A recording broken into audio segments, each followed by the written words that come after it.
He threw the You think rifle at you're her ready, feet. kid? It clattered across the concrete and stopped an inch Look at from her that. boot, and He's the Sergeant real Ryan deal. Mitchell smiled like a man who had just won something. Clean it, sweetheart. Then clean the other 25. Try not to cry on the receiver. It rusts. The whole room laughed. 12 combat veterans laughing at a woman who hadn't spoken a word yet. She didn't flinch. She didn't blink. She just looked at him. Before we go further, please subscribe to the channel and stay with this story until the very end, because what happens in that armory changes everything. And leave a comment telling me what city you're watching from. I want to see how far this story travels. The rain came in off the Atlantic that Tuesday morning, the way it always did in October, gray and sideways, and cold enough to get into a man's joints, and Commander James Whitmore stood at the window of Building 9 with a cup of coffee he'd forgotten to drink, watching a single figure walk across the parking lot without an umbrella. She wasn't hurrying. That was the first thing he noticed, and he noticed it the way a man notices a wrong note in a song he's heard 1,000 times. Everybody hurried in the rain. Everybody. 22-year-old kids straight out of Great Lakes, 40-year-old chief petty officers, admirals, contractors, the guy who delivered the sandwiches. Rain fell, people ran. It was a law of nature on that base. She was walking like the rain was somebody else's problem. That her, Master Chief Bill Kowalski asked from behind him. Probably. She's early. Yeah. Kowalski came and stood beside him, close enough that Whitmore could smell the cigarettes he'd supposedly quit in 2009. Kowalski was 61 years old and had knees made out of titanium and regret, and he'd been standing at Whitmore's shoulder for 19 years, which meant he'd earned the right to say things nobody else on that base could say. You read the file. There is no file, Whitmore said. Kowalski turned his head. Say again. There's a transfer order, 1 page. Lieutenant Emily Carter, reporting from Naval Special Warfare Group 2, effective immediately attached to this task force at the discretion of the Joint Special Operations Command. Whitmore finally took a sip of the coffee. It was cold. He drank it anyway. That's it. No service record, no evaluations, no qualifications listed, no previous commands, 1 page and a signature. Whose signature? That's the part I like, Whitmore said. Nobody I've ever heard of. Kowalski was quiet for a second. Down in the parking lot, the woman had stopped. She was standing in the open in the rain, and she had turned her head and was looking up at the building. Not at a window, at the whole building. The way you look at a building when you're counting the exits. Huh, Kowalski said. Yeah, Whitmore said. Huh. Here's what you have to understand about Commander James Whitmore. And I'm going to tell you this now because it matters later. It matters more than almost anything else in this story. He was 58 years old. He had 31 years in the teams. He had buried 19 men he loved, and he had personally carried 4 of them. And there was a specific spot on his left shoulder where the weight of a dead friend had worn a groove into the muscle that never quite went away. He was not a cruel man. He was not a stupid man. He was not the kind of man who thought women couldn't fight because he had watched a female intelligence officer in Kandahar hold a compress on a ranger's femoral artery for 40 minutes with rounds coming through the wall, and she never made a sound, and the ranger lived, and Whitmore never forgot it. But he was tired. That's the truth of it. He was tired in a way that had nothing to do with sleep. He had spent the last 18 months watching his task force get picked apart by people in Washington who had never smelled cordite. And every month somebody new showed up with a transfer order and a smile and an agenda. And every month Whitmore had to figure out which one of them was there to help and which one was there to file a report. He had stopped assuming good faith, not because he was bitter, because it had gotten people killed. So when a lieutenant showed up with no file, no history, and no explanation, he did not think, here is a warrior. He thought, here is a spine. And that assumption, that one small, tired human assumption, was about to cost him more than he could imagine. She came through the door of the ready room at 06:58, 2 minutes early, soaked to the skin, and she did not shiver. The room had maybe 14 guys in it. Mitchell was on the couch with his boots up on a Pelican case. Torres was cleaning his glasses. Petty Officer Danny Reeves, 26 years old, the youngest man in the room, was eating a protein bar and pretending to read a manual. Kowalski was in the corner with his arms folded, and Whitmore was at the head of the table with the 1-page transfer order in front of him, like a citation he was thinking about tearing up. She stopped at the appropriate distance. She came to attention. Water ran off the hem of her jacket and made a small, dark circle on the floor. Lieutenant Emily Carter reporting for duty, sir. Whitmore didn't look up right away. That was deliberate. He let 3 full seconds pass, and in a room like that, 3 seconds is a year. Then he said, "You're wet, Lieutenant." "Yes, sir." "There's an umbrella in the guard shack." "I didn't need one, sir." Mitchell snorted. Somebody else laughed. Whitmore raised his eyes and looked at her for the first time, really looked, and he felt something small and cold move through his chest that he did not have a name for. She was 5'6", maybe 140 pounds. Brown hair pulled back tight. 27 years old according to the one page, and she looked it except for the eyes, which looked about 1,000. And she was standing wrong. That's the only way Whitmore could ever explain it afterward. She was standing at attention the way the manual said, heels together, thumbs along the seam chin level. Textbook, perfect, except her weight was on the balls of her feet, not the heels, and her hands were open, not curled, and her shoulders were loose instead of locked, and every single one of those things was a tell. Every one of them meant the same thing. She was ready to move. Nobody stands at attention ready to move. You stand at attention to be looked at. You stand at attention to be judged. It's a ceremonial posture. It's a surrender of readiness. That's the entire point of it. Unless you've spent so many years in rooms where standing still could kill you that your body simply refuses to give up the ability to explode sideways, even when a commander is staring at you. Whitmore had seen exactly 2 people stand like that in 31 years. One of them was dead. "Where'd you come from, Lieutenant?" he asked. "Group 2, sir." "Before that?" "Various assignments, sir." "Various." "Yes, sir." "That's a hell of a word, various." He tapped the paper. "Your transfer order says various too.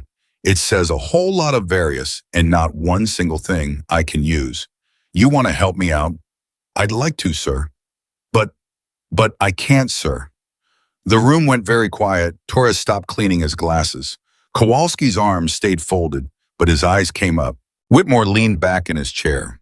"You understand what this task force does?" "Yes, sir." "Tell me. You interdict maritime transfers of stolen or diverted military ordnance along the eastern seaboard and in the Caribbean basin, sir. You've been operational for 4 years. You've conducted at minimum 31 direct action missions, and you've lost 2 men doing it." She paused. "Petty Officer First Class Marcus Webb and Chief Aaron Lindley." Nobody breathed. Because those names were not public. Those names were not in a briefing packet.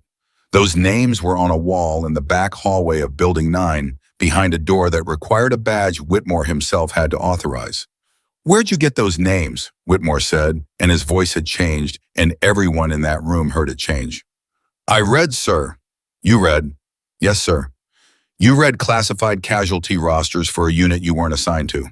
"I read what I was cleared to read, sir." She still hadn't moved. "If that clearance is a problem, sir, I'd suggest taking it up with the officer who granted it." And there it was. Not defiance, not attitude. Just a door quietly closed in his face. Mitchell laughed out loud. "Oh, she's good. Boss, she's got a script." "Sergeant," Kowalski said without turning his head.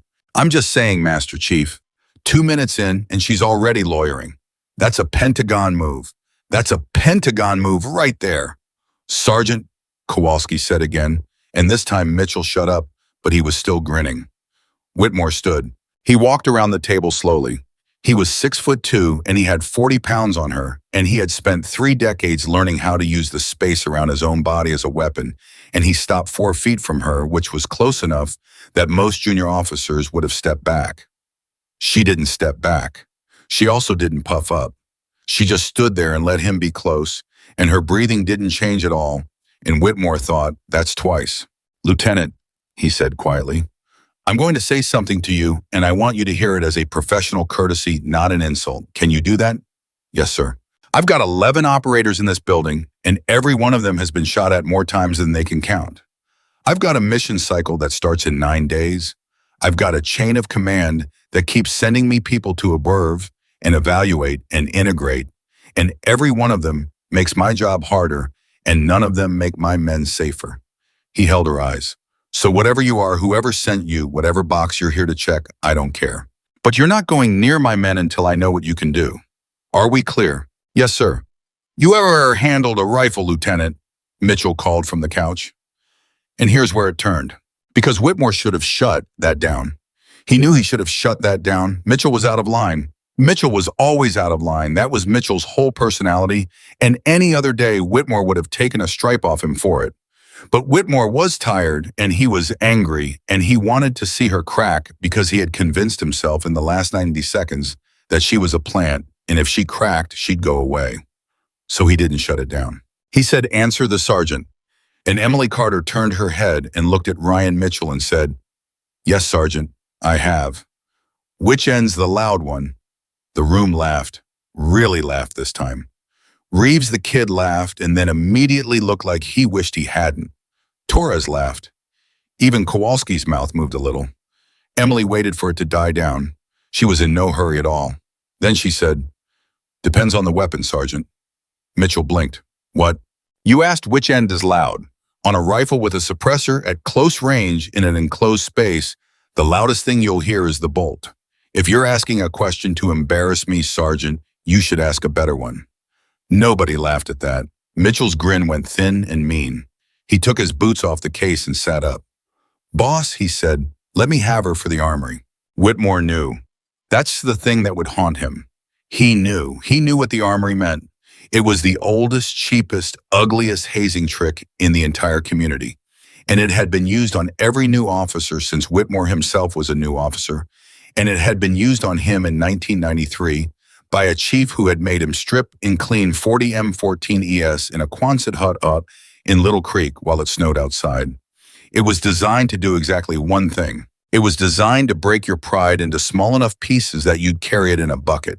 And Whitmore stood in that ready room, 58 years old, 31 years in, and he heard himself say, "Armory's yours, Lieutenant.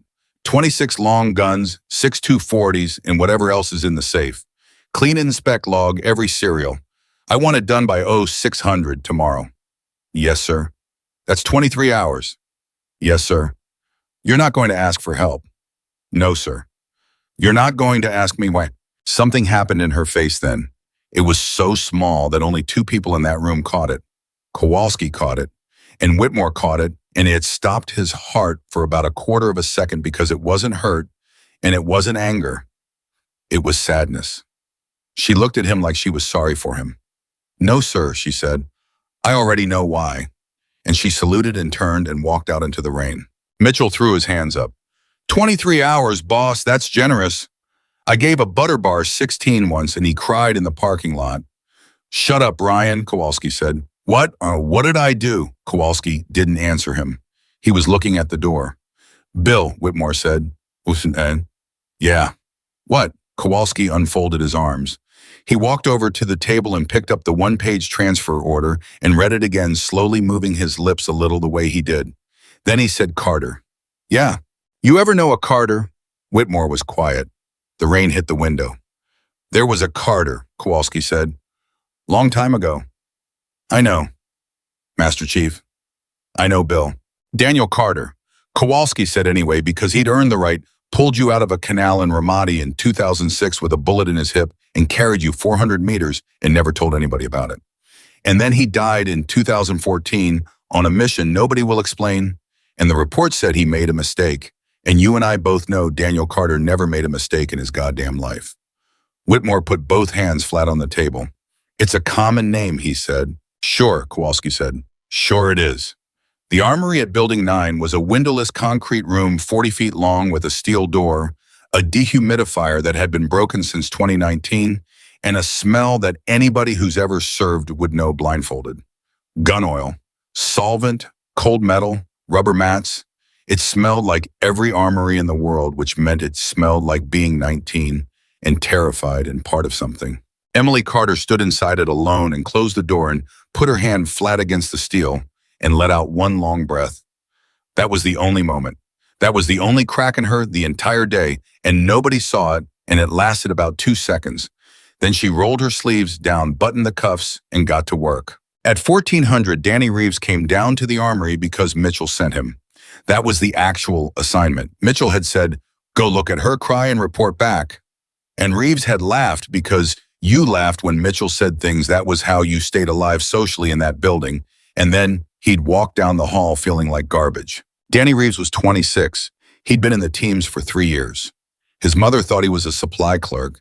He was the kind of kid who was good at everything and sure of nothing, and he had a bad habit of thinking about things too long, which is a hard way to live in that world. He opened the armory door expecting a mess. He stopped in the doorway. Every long gun in the room had been broken down. Not stacked, broken down, laid out on the mats in perfect rows, every component in the same relative position for every weapon, so that the whole floor looked less like a cleaning job and more like a diagram. Bolt carriers in a line, charging handles in a line, buffer springs in a line, 26 identical arrangements spaced exactly the same distance apart, running the length of the room like something out of a museum. And she was in the middle of it, sitting cross-legged on the mat, not looking at her hands. That's what got him. She wasn't looking at her hands. She had a bolt carrier group in her lap, and she was running a pick. Through the gas key with her eyes closed, and her fingers were moving at a speed that didn't look real, and she was doing it by feel, and Reeves stood there and felt his stomach drop about a foot. He said, her eyes open. She didn't startle. Petty Officer Reeves, she said. Yes, ma'am. How'd you favor your right leg. I heard you in the hall. She set the bolt down in its row perfectly aligned. What can I do for you? Reeves opened his mouth, closed it. Sergeant Mitchell sent you to see if I was crying, she said. Yes, ma'am. You can tell him I'm not. Yes, ma'am. Or you could tell him I am, she said, and there was something almost like humor in it. It might make him happy. It doesn't cost me anything. Reeves stood there. He looked at the floor at the 200 and some odd components laid out in their impossible rows, and he did the math in his head about how long it had been since 0730, and the math didn't work. The math did not work. Ma'am, he said, can I ask you something? You can ask. How long have you been doing this? And Emily Carter picked up the next lower receiver and looked at it for a second and said, Since I was 9. 9, ma'am. My father used to lay one out on the kitchen table on Sunday mornings, she said. He'd time me. He said if I could do it faster than he could talk about it, I understood it. She snapped pin home without looking. He talked pretty fast. Reeves said quietly, Was he a shooter, ma'am? Emily didn't answer. She reached for the next weapon. And Danny Reeves backed out of that armory and stood in the hallway with his heart going like a rabbit's, and he did not go back to the ready room, and he did not report to Mitchell. And for the rest of his life, he would count that as one of the few genuinely decent things he ever did. At 1900, Kowalski went down. He didn't knock. He opened the door and leaned on the frame and looked at the room and said nothing for about 30 seconds. 14 weapons were reassembled and racked. 14. Serial numbers logged in a hand so neat it looked printed. The 240s were stripped. The dehumidifier had been fixed, which Kowalski noticed because he could hear it running and it had not run in 7 years. You fixed the dehumidifier, he said. The float switch was stuck, Master Chief, for 7 years. It's a common failure. Kowalski came in and let the door close. He walked down the rows with his hands behind his back like an admiral at an inspection. And he stopped at the third rack and picked a rifle off it and looked at the chamber. And then he did something Emily didn't expect. He looked at the castle nut. Because that's the thing about a man like Bill Kowalski. Anybody can look at a chamber. You look at the castle nut and the staking on it. You look at the key screws. You look at the places where a lazy man cuts a corner because nobody ever checks. And what you find there tells you who somebody actually is. The staking was perfect. The gas key screws were witness marked, and on the buffer tube in tiny pencil there was a note, Extractor spring weak. Recommend replacement. Not a failure yet. Will be. Kowalski stood there holding that rifle for a long moment. Then he said, You know what this is? It's an armory Master Chief. Don't do that. He put the rifle back. You know what this is? You know exactly what he did to you this morning, and you know it was wrong. And you're doing it anyway, and you're doing it better than anybody in this building could, and I want to know why. Emily set down the part in her hand. For the first time that day, she stopped working. Because he's going to need me in 9 days, she said. Kowalski's chin came up. Say that again. Master Chief, in 9 days, this task force is going to take a mission package on a weapons transfer in the Chesapeake approaches. Her voice was completely level. And that package is going to be the cleanest intelligence you have ever seen in your life. And Commander Whitmore is going to look at it and feel relief. And that relief is going to kill men in this building. The dehumidifier hummed. How do you know about the mission cycle? Kowalski said. The same way I know about Webb and Lindley. That's not an answer. No, she agreed, it isn't. Kowalski took a step closer. He was 61 and his knees were garbage, and he had been doing this since before she was born, and he leaned down and looked her in the face. Little girl, he said very softly, if you are here to hurt this unit, I will find out. And I have been in the dark places longer than you've been alive. And Emily Carter looked up at him and said without heat, without fear, without anything at all, Master Chief, I'm here because somebody in this building's chain is going to sell your team, and I've watched that happen once already. She picked her part back up. I don't intend to watch it twice. At 0347, Ryan Mitchell couldn't sleep. He told himself it was the coffee. It wasn't the coffee, it was Reeves. The kid had come back from the armory 9 hours ago and hadn't said a word about it. And when Mitchell had pushed, Reeves had gone gray in the face and said, "You should go look, Sergeant," and then walked away. Reeves had never walked away from Mitchell in his life. So at 0347, Ryan Mitchell went to the armory to look. He came down the hall telling himself a story.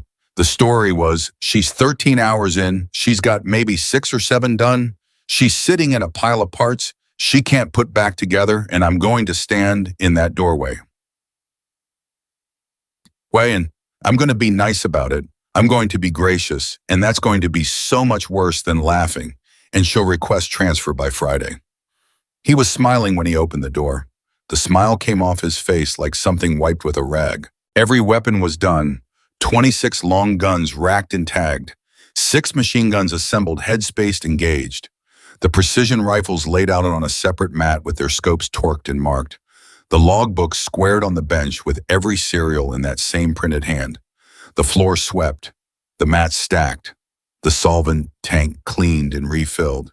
10 hours before the deadline. And Emily Carter was standing at the bench with a rag in her hands, and she had rolled her sleeves up above the elbow to wash off the solvent, and her back was to him. And Ryan Mitchell saw her forearm. There was ink there. Faded ink, old ink, the kind that's been under a lot of sun and a lot of salt water. An eagle with its wings spread, an anchor, a trident, a flintlock pistol, the Budweiser. And under it, small, in a place where nobody puts anything, there was a second mark. A number, a designation that Ryan Mitchell had seen exactly one time before on a man at a funeral in 2011. A man nobody introduced a man who stood in the back and left before the flag was folded. Mitchell's mouth went dry. He must have made a sound because she turned around. She looked at him. She looked at her own arm, and she pulled the sleeve down, unhurried, and buttoned the cuff. "Sergeant," she said, "you're up early." His voice came out wrong. He tried again. "That's not 26 long guns, 6 240s, 4 precision systems all logged," she said. "There's a weak extractor spring on rack 3, position 4. I flagged it. I'd fix it before your workup, but it's your armory." "Ma'am, you should get some sleep, Sergeant." And she picked up the logbook and walked past him and out the door. Ryan Mitchell stood alone in that armory at 4 o'clock in the morning, surrounded by 26 perfect rifles, and he put his hand on the bench because he wasn't sure his legs were going to hold. Then he ran. He ran down the hall in his socks, and he took the stairs 3 at a time, and he hammered on Commander Whitmore's office door at 0402 hours, and when Whitmore opened it, Mitchell couldn't get the words out for a full 3 seconds. "Boss," he finally said. "Boss, the armory." "What about it?" "It's done." Whitmore looked at his watch. "It's 4. It's done, boss, all of it. Every gun, every serial." She fixed the dehumidifier. Whitmore was already moving, pulling a shirt on, and Mitchell was following him down the hall, talking fast and low and scared. "Boss, listen to me. Listen. I saw her arm." Whitmore stopped walking. The hallway was very quiet. Somewhere a fluorescent light was buzzing. "Say that again," Whitmore said. "Her arm, boss." Ryan Mitchell, 34 years old, 4 combat deployments, 2 Bronze Stars, looked at his commander with his face gone completely white. "She's got the trident." Whitmore didn't move. And Boss, Mitchell said, "There's something under it." And Commander James Whitmore stood in that hallway at 4:03 in the morning, And he thought about a woman standing at attention with her weight on the balls of her feet. And he thought about a man named Daniel Carter carrying him 400 meters through a canal in Ramadi with a bullet in his hip. And he thought about the words he had said to her 20 hours earlier. You're not going to ask me why. No, sir. I already know why. And Commander James Whitmore closed his eyes and said out loud to nobody, oh God. Boss Whitmore opened his eyes. Get Kowalski, he said, and find her. Right now, before she leaves this building. Mitchell said, Boss, why would she leave? Because I gave her a reason, Whitmore said, and started walking, and he was not walking like a man who had 31 years. He was walking like a man who was about to be late for something. Down the hall in the ready room, the light was already on. Emily Carter was standing at the head of the table exactly where he had stood the morning before. And on the table, squared perfectly to the edge, was a photograph she had taken out of her jacket. A man in a dive vest, squinting into the sun, one arm around a 9-year-old girl, and written across the bottom in pen in a hand that had been dead for 12 years, Justice is not revenge, Dad. Whitmore stopped at the doorway of his own ready room at 0405 and did not go in. He'd been in that room 4,000 times. He'd briefed missions in it. He'd been chewed out in it. He'd told a 24-year-old kid's parents in it that their son wasn't coming home. He knew every scratch on that table, and he could not make his feet cross the threshold because there was a photograph on it, and even from 12 feet away, even upside down, he knew that man's face. Sir, Emily said. Don't. Sir, don't say a word. His voice came out low and cracked in the middle. Not one word. Give me a second. She gave him the second. She gave him 5. Mitchell came up behind him and stopped short, and Kowalski came behind Mitchell, still buttoning his shirt, and the 3 of them stood there in the hallway like men outside a hospital room. Whitmore walked to the table. He picked up the photograph with 2 fingers the way you pick up something you're afraid you'll break, and he looked at it, and his jaw moved, and Ryan Mitchell watched his commanding officer's eyes fill up and understood that the floor of his entire life had just tilted about 9 degrees. That's Ramadi, Whitmore said. Yes, sir. He's got the vest on. He never wore that vest unless he stopped. 2006. April, sir. You're 9. I was 9. He came home in June. Whitmore was not looking at her. He was looking at a dead man squinting into the sun. He came home in June with a hole in his hip you could put your thumb in, and he told the Navy he did it falling off a boat. He told me the same thing, sir. He lied to you. He lied to everybody, sir. He was very good at it. Whitmore laughed. It was a terrible sound, 1 syllable, no humor anywhere in it. He set the photograph down and squared it to the edge of the table with his fingertips, and then he put both hands on the back of a chair and leaned on it, and Kowalski watched 31 years come down on his friend's shoulders all at once. Bill, Whitmore said, Yeah, boss. Get the door. Kowalski got the door. Mitchell tried to slide out with it, and Whitmore said, No, you stay. And Mitchell stayed standing against the wall with his hands behind his back like a boot at Great Lakes. Whitmore turned around. Lieutenant Carter, he said, Sir, 20 hours ago I stood in this room and I told you I didn't care who you were. He held her eyes. I want you to tell me who you are. And she told them. At 0409 hours in a ready room in Building 9 with the rain still coming down outside, Emily, Carter said it out loud for the first time on that base. Class 278, she said. Coronado, 2019. Mitchell made a sound against the wall. You want to say something, Sergeant? She asked without turning. No, ma'am. You do. Say it. There's no women in... He stopped himself. He was smart enough to stop himself, but he was Ryan Mitchell, so he wasn't smart enough to stop himself twice. Ma'am, I would have heard. That's the thing. Something like that happens. Everybody hears. That's the biggest story in the community. It'd be in the Washington Post. I'd have gotten a text about it at 2 in the morning from 6 different guys. Yes, Emily said. That's the point. What? That's the point, Sergeant. She finally turned to look at him. You understand what I'm telling you. The whole value of it is that you never heard. There were 12 of us on the pipeline. 9 washed. 2 got shuffled sideways into things that don't have names. And 1 didn't. She let that sit. There's no press release for the one that didn't. There's no ceremony. There's a file that says various. Mitchell's mouth opened. Nothing came out. Hell Week, Kowalski said quietly. February, Master Chief. February. Yes, Master Chief. You know what the water temp is in Coronado in February? "58 degrees," Emily said. "Give or take." Kowalski looked at the floor for a second. Then he said, "Who was your instructor?" "Senior Chief Ambrose." Kowalski's head came up so fast his neck popped. "Danny Ambrose, yes, Master Chief. Danny Ambrose is the meanest human being God ever put breath into." "Yes, Master Chief." "He put a man in the hospital in 2011 for walking wrong. He put me in the surf zone for 11 hours in February, Master Chief, because I answered a question with a complete sentence." Something moved at the corner of her mouth. He said sentences were for officers. And Bill Kowalski, 61 years old, laughed.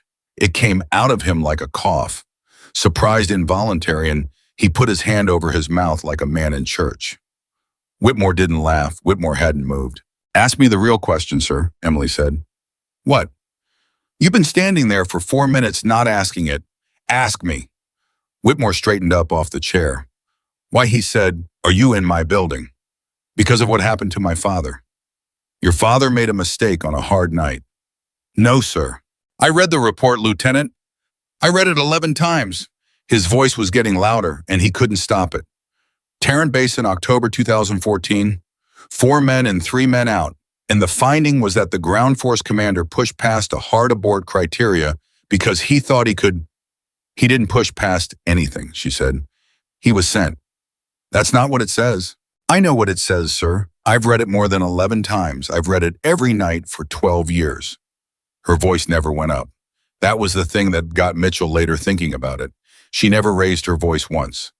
"The abort criteria in that report is dated the 14th. The mission executed on the 11th. Silence. "Say that again," Kowalski said.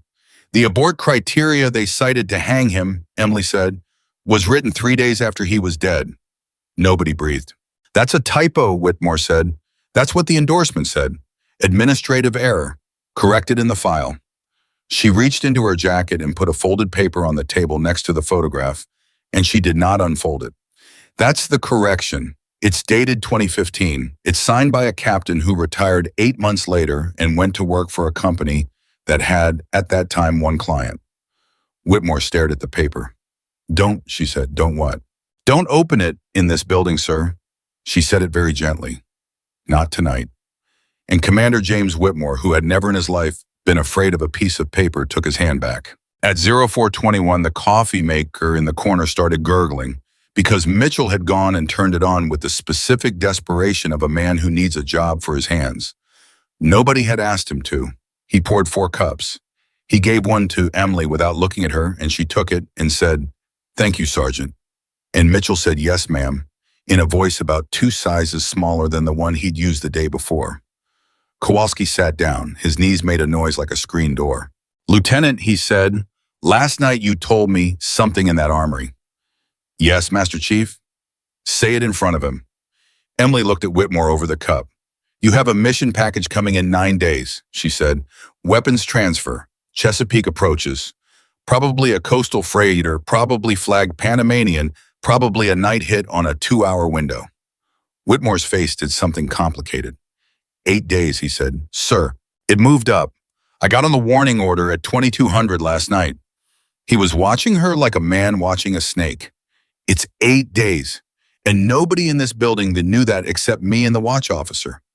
"Then it's already started," Emily said. "What's already started? Sir, when that package lands on your desk, it's going to be beautiful."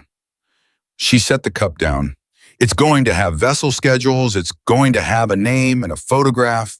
It's going to have a crew manifest. And the manifest is going to have exactly 1 guy on it with a record. And that record is going to be just bad enough to be interesting and not so bad that you ask why he's still walking around. It's going to have overhead. Recent overhead, not archive. And there's going to be a gap. A gap.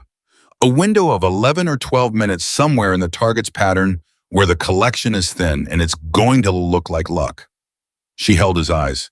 "And your operations officer is going to say, 'Sir, we could go through that hole and every man in that room is going to nod because it's the only thing in the whole package that isn't perfect, and a package that isn't perfect feels honest.'" Kowalski put his coffee down very slowly. "That's how they did it to Dem," Emily said. "Tarrant Basin had a gap, 9 minutes. He went through it because it was the only ugly thing on a pretty page. How do you know the shape of my package? Whitmore said 8 days out. Because I've seen this hand dealt before, sir. 4 times. 4. Tarrant Basin 2014. A thing in the Sulu Sea in 2018 that nobody will ever tell you about. A convoy in 2021. And a boarding team out of Rhoda 14 months ago that lost 2 men in a stairwell. She paused. Same architecture, same generosity. Somebody who understands exactly how much truth you have to give away to sell a lie. And you think that somebody's in my chain. Sir, I know he's in your chain I've known for 6 months. Emily said it flatly. What I don't know is whether he's in your building. The coffee maker hissed. Mitchell said from the wall, Ma'am, are you saying one of us? I'm saying I don't know, Sergeant, because there's 11 guys down that hall who I've... His voice caught. He got mad about it, catching and got louder. Torres carried me out of a compound in Hellman with his own collarbone broken. Reeves is 26. Reeves' mom thinks he's a supply clerk. You don't get to walk in here and... Ryan Kowalski said. No, Master Chief, respectfully. Ryan? She's saying one of them sold Webb and Lindley. And the room went completely silent because he'd said the names, and once the names were in the air, nobody could pretend this was a conversation about paperwork anymore. Whitmore closed his eyes. Lindley, he said. Sir, Emily said, I'm sorry. Chief Aaron Lindley had a daughter who was 4. Whitmore's eyes came open, and they were wet and hard at the same time. 4 years old, she's 10 now. I sent her a birthday card in March. I have sent that girl a birthday card every March for 6 years, and I have never once known what to write in it, and you are standing in my ready room at 4 a.m. telling me that one of my own men... No, sir. Then what are you telling me? I'm telling you, I've eliminated 9 of them, Emily said. Whitmore stopped. 9, he repeated. Yes, sir. There's 11. Yes, sir. Kowalski stood up. His chair went back 6 inches. 11 minus 9, he said. Yes, Master Chief. You've been in this building 22 hours. I've been working this for 6 months, Master Chief. I've been in this building 22 hours. She looked at each of them in turn. Do you know what you can learn about a man from an armory I know? Which of you loosens a castle nut and doesn't restake it?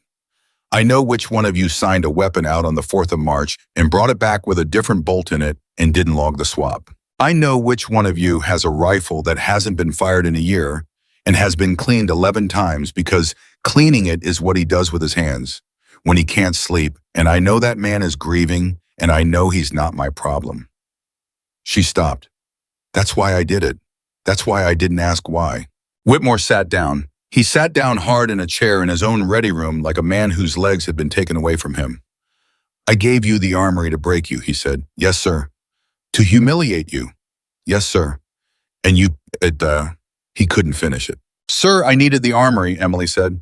I was going to have to ask for it, and asking for it would have told the wrong person exactly what I was doing. She looked at him with that same terrible gentleness. You gave it to me in front of the whole team as a joke. That's the best cover I could have bought with a year and a budget. Whitmore put his face in his hands, and Ryan Mitchell, who had thrown a rifle at her feet and called her sweetheart, said, Oh God, very quietly and turned around and faced the wall. At 0438, Kowalski said the thing that had been sitting in the room like a 5th person. Who's the 2? Master Chief. Don't. He was standing over her now. Don't handle me. You said 9 of 11. Who's the 2? Emily was quiet for a moment. Then she said, Sergeant Mitchell, would you step outside? Mitchell turned around from the wall. His face did something that nobody who knew Ryan Mitchell had ever seen it do. He went pale and then red, and then he laughed one hard, ugly bark of a laugh, and he said, Are you kidding me? Are you kidding me? It's me. You think it's me? I didn't say that, Sergeant. You just did. I said step outside, because it's me. He came off the wall. 12 years, 4 deployments. I know what I... And his voice broke in half like a stick, and he stood there in the middle of the room with his hands out and nothing in them. Ryan, Whitmore said. Boss, tell her. Ryan. Boss, tell her. Sergeant Mitchell, Emily said, sit down. And he did. That's the thing. He sat down. He didn't know why he sat down. He sat down because there was something in the way she said it that his body obeyed before his pride could file an objection. And afterward, he'd think about that a lot. You're not the two, she said. Mitchell stared at her. What? You were cleared in April, Sergeant. Financials, comms, travel, everything. You're the loudest man in this task force, and you have never once in your life kept a secret, and I knew that about you before I ever saw your face. She almost smiled. You are a lot of things. You're not quiet enough to be a traitor. Mitchell made a noise that was somewhere between a laugh and a sob and put his hands over his face. Then why'd you send him out? Kowalski said. Because I wanted to see if he'd go. Kowalski went very still. He didn't go, Emily said. He fought. That's the ninth one, Master Chief. That was the last one I needed. She looked at Mitchell with something that was almost affection. Congratulations, Sergeant. You just cleared yourself by yelling at me. Mitchell said into his hands, I hate you so much right now. I know. I threw a rifle at you. You did. I called you sweetheart. You did. Ma'am. Sergeant, she said, I've been called worse by better. And Kowalski laughed again, and this time he didn't cover his mouth. At 0451, Whitmore lifted his head out of his hands. Who's the two? He said. Emily didn't answer. Lieutenant? Sir, the first name isn't in this building. In the second, she looked at him. And Commander James Whitmore, who had been doing this since 1993, who had buried 19 men who had been carried 400 meters through a canal in Ramadi by her father, understood something in that half a second that went through him like a spike of ice water. Me, he said. Sir, me. He stood up. You've cleared 9 of 11 and one's not in the building, and you won't say the other, and you're looking at me like that. It's me. You think it's me. No, sir. Then say it isn't. It isn't, Emily said. It's your access. What the hell does that mean? It means somebody is using you, sir. She stood up too. Somebody who knows what you'll approve. Somebody who knows you'll greenlight a hole in the collection because he taught you what a hole in the collection looks like. Somebody who knows that when the package is beautiful and there's one ugly thing on it, you'll trust the ugly thing because that's how you were trained, and he knows who trained you because he was there. Whitmore had gone gray. Sir, Emily said, who wrote your task force's targeting methodology? Nobody answered. Sir. Kowalski said it. Kowalski said it, not Whitmore, because Whitmore couldn't get his mouth around it. Voss, Kowalski said. The rain hit the window. Ethan Voss, Emily said, and Commander James Whitmore put his hand out and found the back of a chair and held onto it. Ethan Voss retired in 2016, he said. Yes, sir. Ethan Voss consulted on this task force's stand-up in 2021 and hasn't been read into anything since. That's what the access log says, sir. Ethan Voss, Whitmore said, and his voice was doing something awful now, was your father's guy. Your father made him. Your father pulled him out of a class where he was going to fail, and he stood up for him in front of a review board, and I watched him do it. Danny Carter believed in that man when nobody else on God's earth did. Yes, sir, Emily said. I know, I was 11. He came to my house. Nobody said anything. He came to our house for Thanksgiving in 2010, she said, and her voice went somewhere it hadn't been all night. He brought a pie. He couldn't cook, so he bought a pot at a gas station, and my mother laughed at him for an hour, and he sat there and took it, and he was so happy. He was so happy to be in a house with a family in it. She stopped. She took a breath. He taught me to tie a bowline in the backyard. He was patient with me. He was more patient with me than my father was. Emily, Kowalski said, it was the first time anybody in that building had used her first name. And 4 years later, he was the one who sent my father into Tarrant Basin, she said. And then he wrote the report that said my father was careless. Mitchell said quietly, Ma'am, how do you know that? Because I found the pie, Emily said. 3 grown men looked at her. That's not a metaphor, Sergeant. I found a receipt. She almost laughed, and it came out wrong. 12 years of pulling threads, and the thing that broke it open was a gas station receipt in a box in my mother's garage because Ethan Voss was in Norfolk on a day, the record says he was in Bahrain. He bought a pie.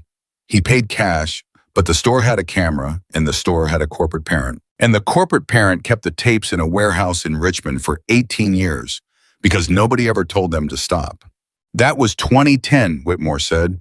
That's 4 years before yes, sir, which means he was lying about where he was 4 years before my father died. She looked up. Sir, he wasn't turned in 2014. He was already turned when he sat at my mother's side table and ate off her plates and taught me to tie a knot. At 05:03, Whitmore walked to the window. He stood there a long time with his back to the room and nobody rushed him. Kowalski poured him a fresh cup and set it on the sill and went and sat back down. The rain was easing. There was a gray line out over the water where the day was going to come up, whether anybody wanted it or not. "Lieutenant," Whitmore said finally. "Sir." "Why now?" "Sir, you've had 6 months, you've had 12 years. He turned around. "Why walk into my building last Tuesday? Why the armory? Why now?" "Because 8 days ago I found out about the mission," she said. "Nobody knew about the mission 8 days ago. I didn't know." "He did," Emily said. "And that was when Commander James Whitmore stopped being tired." Kowalski saw it happen. He'd seen it twice before in 19 years, and both times somebody had died within the week. It wasn't anger. Anger's loud. This was the opposite of loud. It was a man setting down a weight he'd been carrying so long he'd stopped feeling it and picking up something else. "Say that again," Whitmore said very quietly. "Sir, the tasking for your 8-day mission originated in a fusion cell that Ethan Voss's company has held a support contract with since March," Emily said. "The warning order that hit your desk at 2200 last night was drafted on the 3rd. It sat for 11 days. And on the 6th, a man on Voss's payroll booked a hotel in Norfolk for the 19th. She let it land. "Sir, the 19th is your execute date." Mitchell said, "How do you know our execute date, ma'am? The boss just found out." "Sergeant," Emily said, "that's the point." And the room understood all at once the way a room does. "He's already booked the hotel," Kowalski said slowly, "for the night we go in." "He's booked it for the night after," Emily said. "Check in on the 19th. 3 nights. "For what?" Whitmore said. "Sir, in my experience, a man books 3 nights in the town where a disaster is about to happen for exactly one reason." She met his eyes. "He wants to be close enough to help with the investigation." Whitmore turned back to the window. "Bill," he said. "Yeah, boss." "How long you known me?" 19 years? "You ever known me to be wrong about a man?" Kowalski took a long time answering, long enough that Mitchell looked up. "Once," Kowalski said. "When?" "Yesterday morning," Kowalski said. "About 22 hours ago in this room." And Whitmore laughed. It was a real one this time, small and broken and real. And he wiped his face with his hand and turned around and looked at the 27-year-old lieutenant who had cleaned 26 rifles in 13 hours because it was the only way to search his building without asking. "Lieutenant Carter," he said. "Sir, I owe your father a debt I have never been able to pay." "Sir, you don't." "Let me finish." His voice was not steady. "He carried me 400 meters. He had a round through his hip. I was unconscious for the last 100, and he never put me down. And when I woke up in Balad, he had already gotten on a bird back to his own unit, and he never said one word about it to anybody for 8 years, and I found out from a corpsman at a bar." Emily's chin came up a fraction. "And in 2014, Whitmore said, when they hung that report on him, I read it and I believed it." The room went very quiet. "I believed it," Whitmore said again. "That's what I have to tell you. Standing right here, I read that report and something in me said, that isn't Danny. And I looked at the finding and I looked at my career and I decided the report was probably right." He was crying now and not doing anything about it. "So don't you stand in my ready room and tell me I don't owe your father, Lieutenant, because I let them do it. Not the men who wrote it, me. I was the one who was supposed to say, 'That isn't Danny Carter' out loud where somebody could hear it, and I didn't because it was easier not to." Emily Carter stood there with her hands at her sides. "Sir," she said, "he'd have forgiven you in about 4 seconds. I know he would. That was the worst thing about him." And Whitmore laughed again, and it turned into something else halfway through, and Kowalski got up and stood next to him and put a hand on his shoulder on that groove worn in by dead men and said nothing at all. At 05:17, Whitmore wiped his face with the heel of his hand and became a commander again. "All right," he said. "Sir, 8 days. "Yes, sir.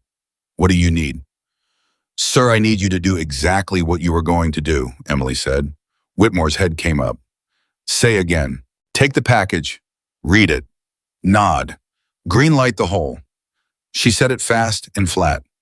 Sir, if you change one thing, if you ask one extra question, if you request one additional collection asset, he'll know. He wrote your methodology. He knows what you look like when you're comfortable, and he will absolutely know what you look like when you're not. You want me to walk my men into it? No, sir. I want him to watch you walk your men into it. Kowalski said, and then what? Emily reached out and picked up the folded paper she'd put on the table 40 minutes earlier, the one she'd told Whitmore not to open. And then she said, we find out which of the 11 is the 2, because he can't sell you the mission if he doesn't have somebody inside to tell him the mission's real. She put the paper in her jacket. Sir, in 8 days, one of your men is going to make a phone call, and I'm going to be standing behind him when he does. Whitmore looked at her for a long moment. Then he said, Sergeant Mitchell. Mitchell stood up. Boss, you threw a rifle at a Team 6 operator. Mitchell swallowed. Yes, boss. In front of 11 men. Yes, boss. Good, Whitmore said. Boss, They all saw it. They all laughed. Whitmore's eyes came around to Emily, and there was something in them that hadn't been there in 18 months. As far as anybody in this building knows, the new lieutenant is a joke who spent her first night cleaning guns. Yes, sir, Emily said. Let's keep it that way. At 06:04, the ready room filled up. Torres came in with his glasses fogged. Reeves came in last and didn't look at anybody. Whitmore stood at the head of the table and said, Lieutenant Carter. Sir. Armory report. And Emily Carter, 27 years old, said, 26 long guns cleaned in log, sir. 6 machine guns serviced. 1 weak extractor, spring on rack 3, position 4 flag for replacement. Somebody in the back snorted. Torres said, she actually did it. And somebody else said 10 hours early. And somebody laughed and said, guess she's not totally useless. And Ryan Mitchell stood against the wall and with his jaw locked so tight his molars ached and did not say one word. Fine, Whitmore said. Sit down, Lieutenant. Yes, sir. She sat down at the far end of the table in the worst chair, the one by the door. And Danny Reeves, 26 years old, sitting 3 seats away, watched her do it. He watched her take the worst chair without a flicker. He thought about a floor covered in 200 perfectly aligned components at 2 in the afternoon. He thought about a woman running a pick through a gas key with her eyes closed. And then he thought about the phone in his pocket. And Petty Officer Danny Reeves put his hand over it through the fabric and held it and stared straight ahead at nothing at all. The phone stayed in Danny Reeves's pocket for 6 days. He told himself that meant something. He told himself a man who was doing something wrong doesn't just leave the thing in his pocket for 6 days and not touch it. And every night at about 2 in the morning, that argument fell apart in his hands because he knew exactly why he hadn't touched it. He hadn't touched it because he was waiting to be told to. On day 2 at 07:30, the package landed. Whitmore opened it in front of the whole task force, the way he opened everything, and Emily Carter sat in the worst chair by the door and watched him do the hardest piece of acting of his life. All right, Whitmore said, eyes up. The screen came on, and Emily felt her stomach go cold because it was exactly what she told him it would be. It was beautiful. Vessel schedule, Panamanian flag, a name in a photograph, a heavy-set man with a bad haircut, and a record from 2013 that was just bad enough to be interesting. A crew manifest, recent overhead 41 hours old, not archive, and a gap. There it is, Torres said. Yeah, Whitmore said. 11 minutes, boss. 12, Whitmore said. 12 and change if the tide's where they say it is. Torres laughed. Boss, that's the whole ball game. That's a door. That's a door, Whitmore agreed. And Emily watched him say it. She watched Commander James Whitmore look at a hole that had been cut into a page specifically for him by the man who knew what shape he liked his holes. And she watched him nod slowly the way he'd nodded 1,000 times and say, Torres, work it. I want to route through that window by Thursday. Yes, sir. Kowalski boats. Got it, boss. And Ryan Mitchell, standing at the back with his arms folded, said, Boss, it's clean. The whole room turned. Mitchell had said it in exactly the wrong voice. Not a question, not a joke, flat.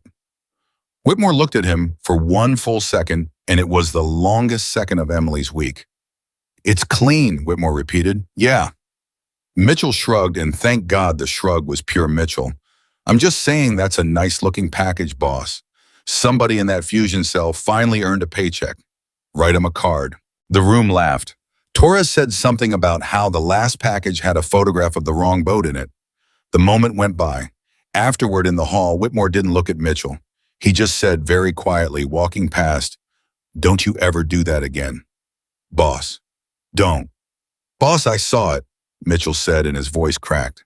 "I sat there, and I saw the hole, and I knew, and everybody in that room is going to swim through it in 6 days, and I had to sit there and—" "Yes," Whitmore said, "you did." And he kept walking. Ryan Mitchell stood in that hallway with his hands shaking and understood for the first time in 12 years what his commander actually did for a living.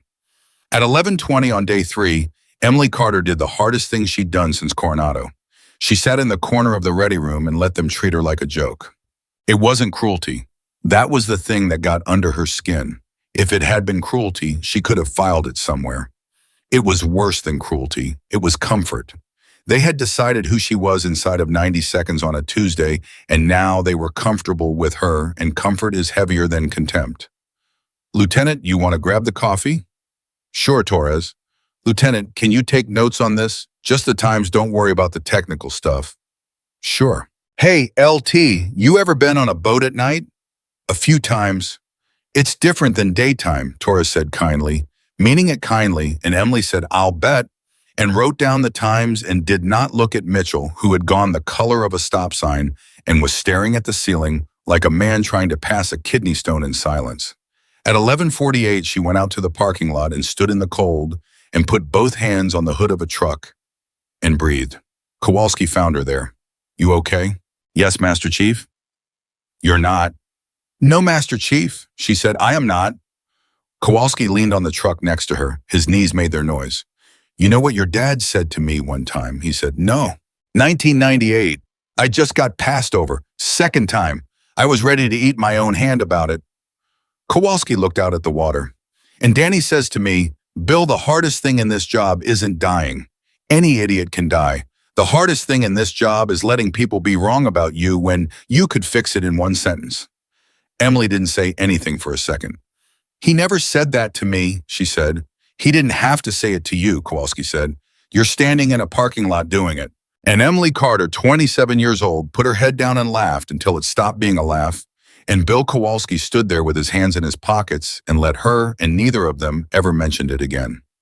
At 21:40 on day 3, Emily's phone buzzed. It was a number she didn't know, and a message that said only Bolin, Sima. She stood in the dark of a bare room in the transient quarters and looked at that word for a long, long time. Then she typed, "Who is this?" The reply came in 11 seconds. "You know who this is? You've known since Richmond. I want to talk, not on a phone." Emily's thumb hovered. "Emily," the next one said, "I taught you that knot in your mother's backyard. You were 11, you got it on the 4th try and you cried on the first 3, and I told you not to tell your dad. I'm not hiding from you. I've never once hidden from you. And then Sunday, you picked the place." Emily Carter sat down on the edge of a bare mattress in the dark, and she typed back one word, "Sunday." At 06:15 on day 4, she told Whitmore, "He went off like a grenade." "Absolutely not." "Sir, not a chance in hell, Lieutenant. Not one chance in hell." "Sir, he reached out to me." "I don't care." Whitmore was on his feet. "You want to sit across a table from the man who killed your father alone. 6 days out from an operation. What do you think that is, Lieutenant? That's not intelligence. That's an ambush with napkins." "Sir, he's not going to hurt me." "How do you figure?" "Because he's had 6 months to hurt me," Emily said. "Sir, he's known I was pulling on this since March. He's known since Richmond. He's had 6 months and a company, and God knows what budget, and I'm still standing in your office." Whitmore stopped. "That's worse," Kowalski said quietly from the corner. "Yes, Master Chief," Emily said. "It is." "Why?" Whitmore demanded. "Why is that worse?" Kowalski said, "Because it means he wants her looking boss." And the room got very cold. At 1400 on Sunday, day 6, Emily Carter walked into a diner off Route 17 that had a laminated menu and a pie case, and a waitress named Dot who had been working there since 1981. She'd picked it for the pie case. She wanted him to have to look at it. Ethan Voss was already in the booth. He was 54 years old. He looked like a high school baseball coach. That was the thing about him that nobody in 12 years had ever been able to explain to Emily, and that she understood completely the second she saw him again. He looked nice. He looked like a man who'd help you jump your car. He had a coffee in front of him, and a second one across the table poured waiting with 2 sugars in it. 2 sugars, he remembered. Emily, he said, Mr. Voss. Ah. He smiled, and it was a real smile, and that was the worst part. Mr. Voss, I've been demoted. She sat down. You look like your mother, he said. Don't. All right. Say her name again and I'll leave. All right, he said and put his hands flat on the table and waited. Dot came over and Emily said, nothing, thank you. And Dot said, honey, you sure we got peach? And Emily said, I'm sure. And Voss said, she'll have the peach. And Dot laughed and walked off, and Emily sat there with her jaw locked while a stranger ordered her pie. There, Voss said. Now you're stuck for 8 minutes. That was clumsy. It was, wasn't it? He shrugged. I'm out of practice. I don't do this part anymore. What part? The part with people. Emily said, you sent my father into Tarrant Basin. And Ethan Voss did not blink. Yes, he said. The word went through her like a shot. She had planned for 11 versions of this conversation, and every single one of them started with him saying no. Say that again, she said. I sent him, Voss said. I built the package. I put the 9-minute gap in it.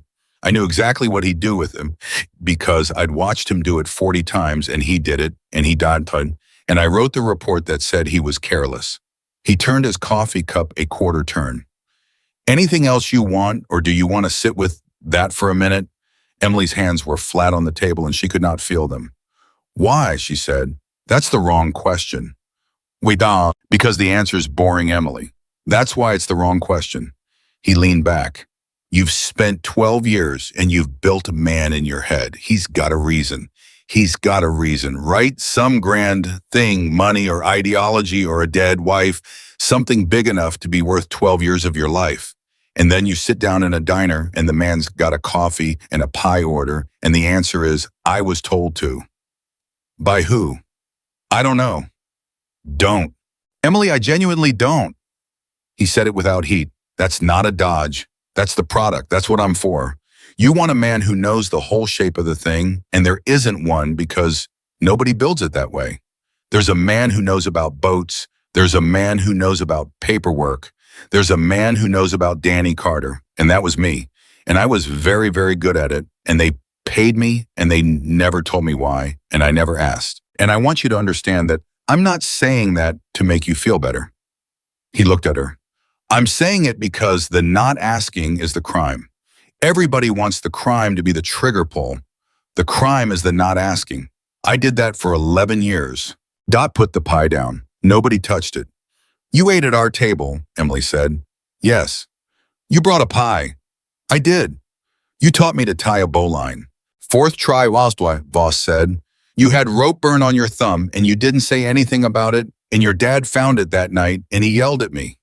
He was smiling and his eyes were wet, and Emily wanted to put her fist through his face.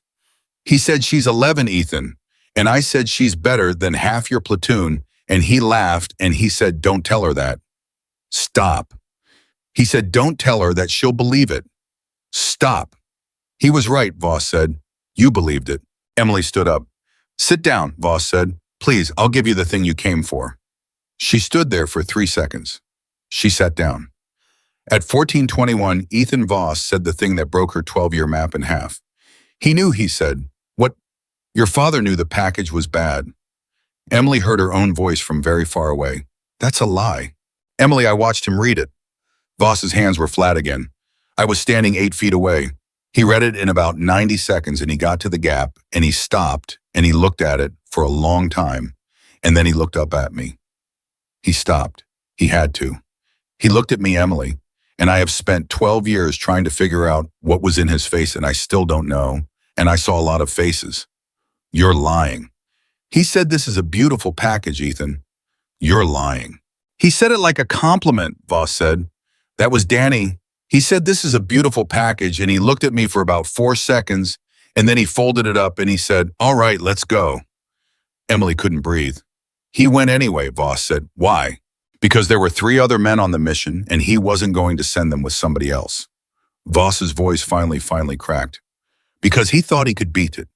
Because he was Danny Carter and he'd walked through worse doors than that, and he thought if he went in with his eyes open, he could bring them all out. And he did, Emily. He got 3 out.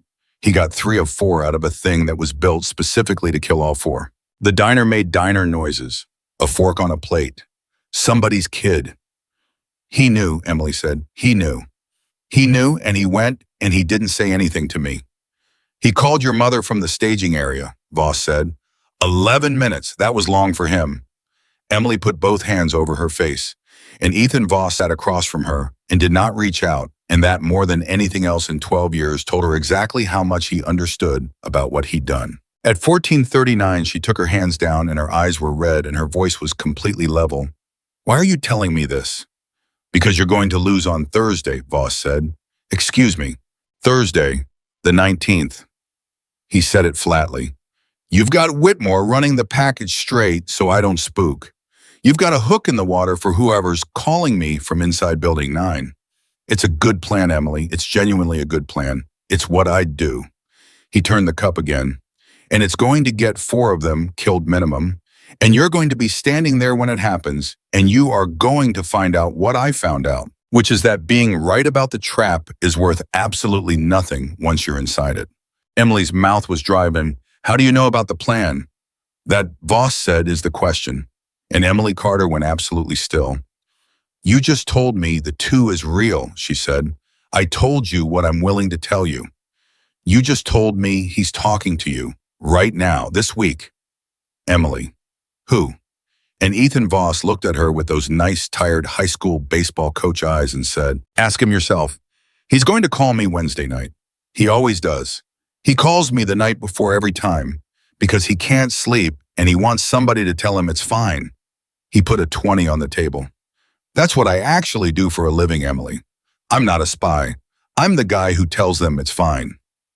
Why, Emily said. Why are you giving me this? Voss slid out of the booth. He stood there for a second, buttoning his coat, a nice man in a diner. Because I taught a little girl to tie a bowline, he said, and then I killed her father, and there is no version of the rest of my life where that's not the only true thing about me. He looked down at her.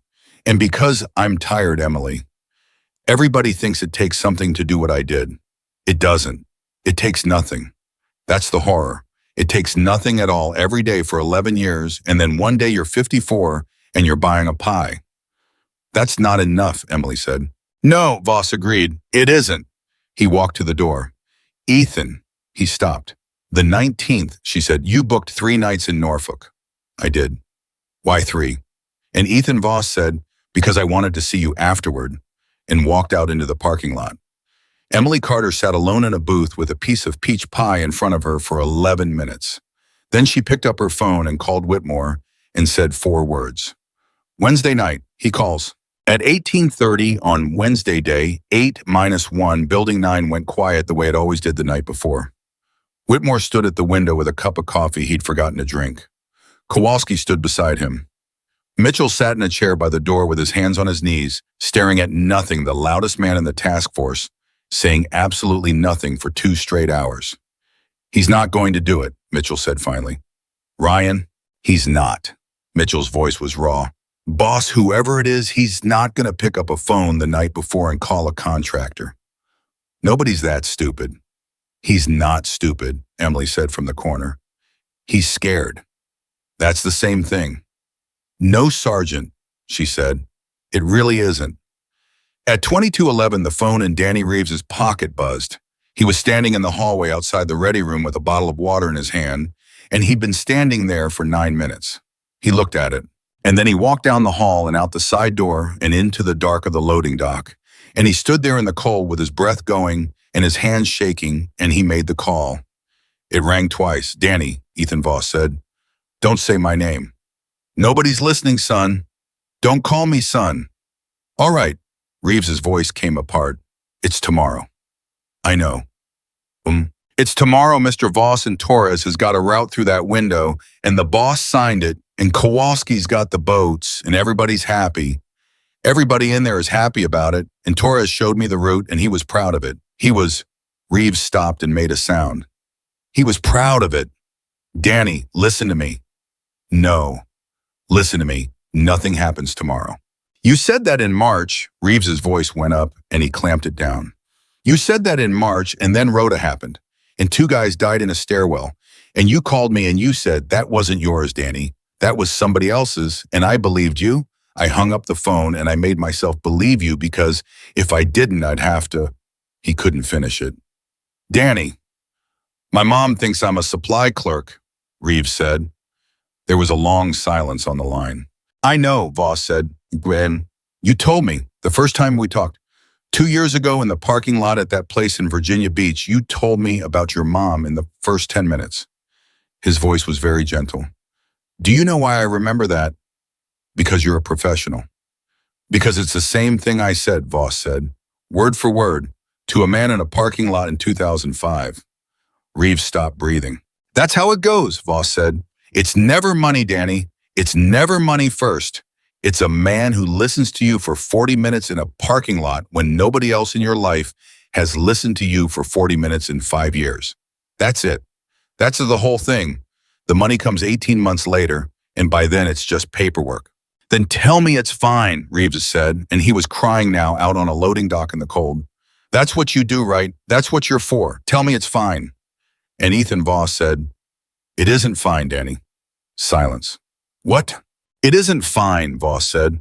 4 of them are going to die tomorrow, and it's going to be your fault and mine, and there's no version where it isn't, and I'm not going to tell you it's fine, because I told a man that in 2014, and he wrote a report that said his best friend was careless, and that man was me. A breath. Turn around, son. What? Turn around. Danny Reeves turned around. Emily Carter was standing 8 feet behind him on the loading dock. She'd been there for the whole call. The phone slipped out of Reeves's hand and hit the concrete and cracked, and he stood there with his mouth open and his face wet, 26 years old, and he said the only word he had left. Ma'am, don't run Danny, Emily said. I wasn't. You were. Your weight just went to your left foot. She hadn't moved. I don't want to hurt you, and I will. And Danny Reeves went down on his knees on the loading dock, not because anybody made him, and put his hands over his head and sobbed like a child. Behind Emily, the door opened. Whitmore, Kowalski, Mitchell. Mitchell got about 4 steps before Kowalski caught him around the chest with both arms, and Mitchell was screaming, Danny, Danny, you son of a...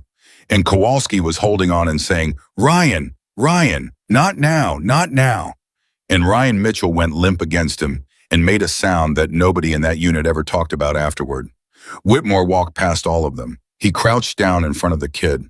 Petty Officer Reeves, he said, and his voice was almost kind, and that was the most terrible thing about it. Look at me. Reeves looked up. Aaron Lindley, Whitmore said. Marcus Webb. Sir, was that you? And Danny Reeves said, no, sir, that was before me. Sir, I swear to God, that was before, and stopped because he heard it. He heard what he just said. That was before me. Whitmore stood up. He stood up and turned away and walked 6 steps and stopped with his back to all of them. And Emily watched his shoulders and understood that he was doing the only thing keeping him from killing that boy with his hands. How long? Whitmore said without turning. 2 years, sir. How long? 2 years, Reeves said. 2 years in March. At 22:29, Emily Carter picked up the cracked phone off the concrete. The line was still open. She put it to her ear. Ethan, she said. Emily. Whitbearing. Because he's 26, Voss said, and somebody was going to be standing behind him tonight, and I wanted it to be you. That's not an answer. No, Voss said, but it's the last one I've got. And then he said the thing that turned the whole 8 days inside out. Emily, the mission still executes tomorrow. What? They know Reeves is burned. They've known for 2 hours. His voice had changed completely. It was flat and fast, and it was the first time she'd ever heard him sound like a man in a hurry. He was never the source, Emily. He was the tripwire. He was there so that when somebody finally caught him, everybody would stop looking. Emily's blood went to ice. Then who's the source? Ask yourself, who told me about your plan? Voss said. Reeves didn't know your plan. Reeves has never been in a room where your plan was said out loud. Emily turned around slowly. Whitmore, Kowalski, Mitchell. 3 men on a loading dock. 3 men who had been in the ready room at 4 in the morning. Emily, Ethan Voss said, don't get on that boat tomorrow. And the line went dead. At 22:31, Emily Carter stood on a loading dock with a cracked phone in her hand and looked at three men she would have died for 2 hours earlier. Nobody said anything. Reeves was still on his knees. Kowalski still had both arms around Mitchell's chest. Whitmore was 6 steps away with his back to all of them, and slowly, he turned around. "Lieutenant," he said, "what did he say?" "Sir, what did Voss say to you?" Emily didn't answer. And Commander James Whitmore looked at her face, and 31 years told him everything and something went out of him all at once. "Ah," he said, "there it is. Sir, he put me in the room, didn't he?"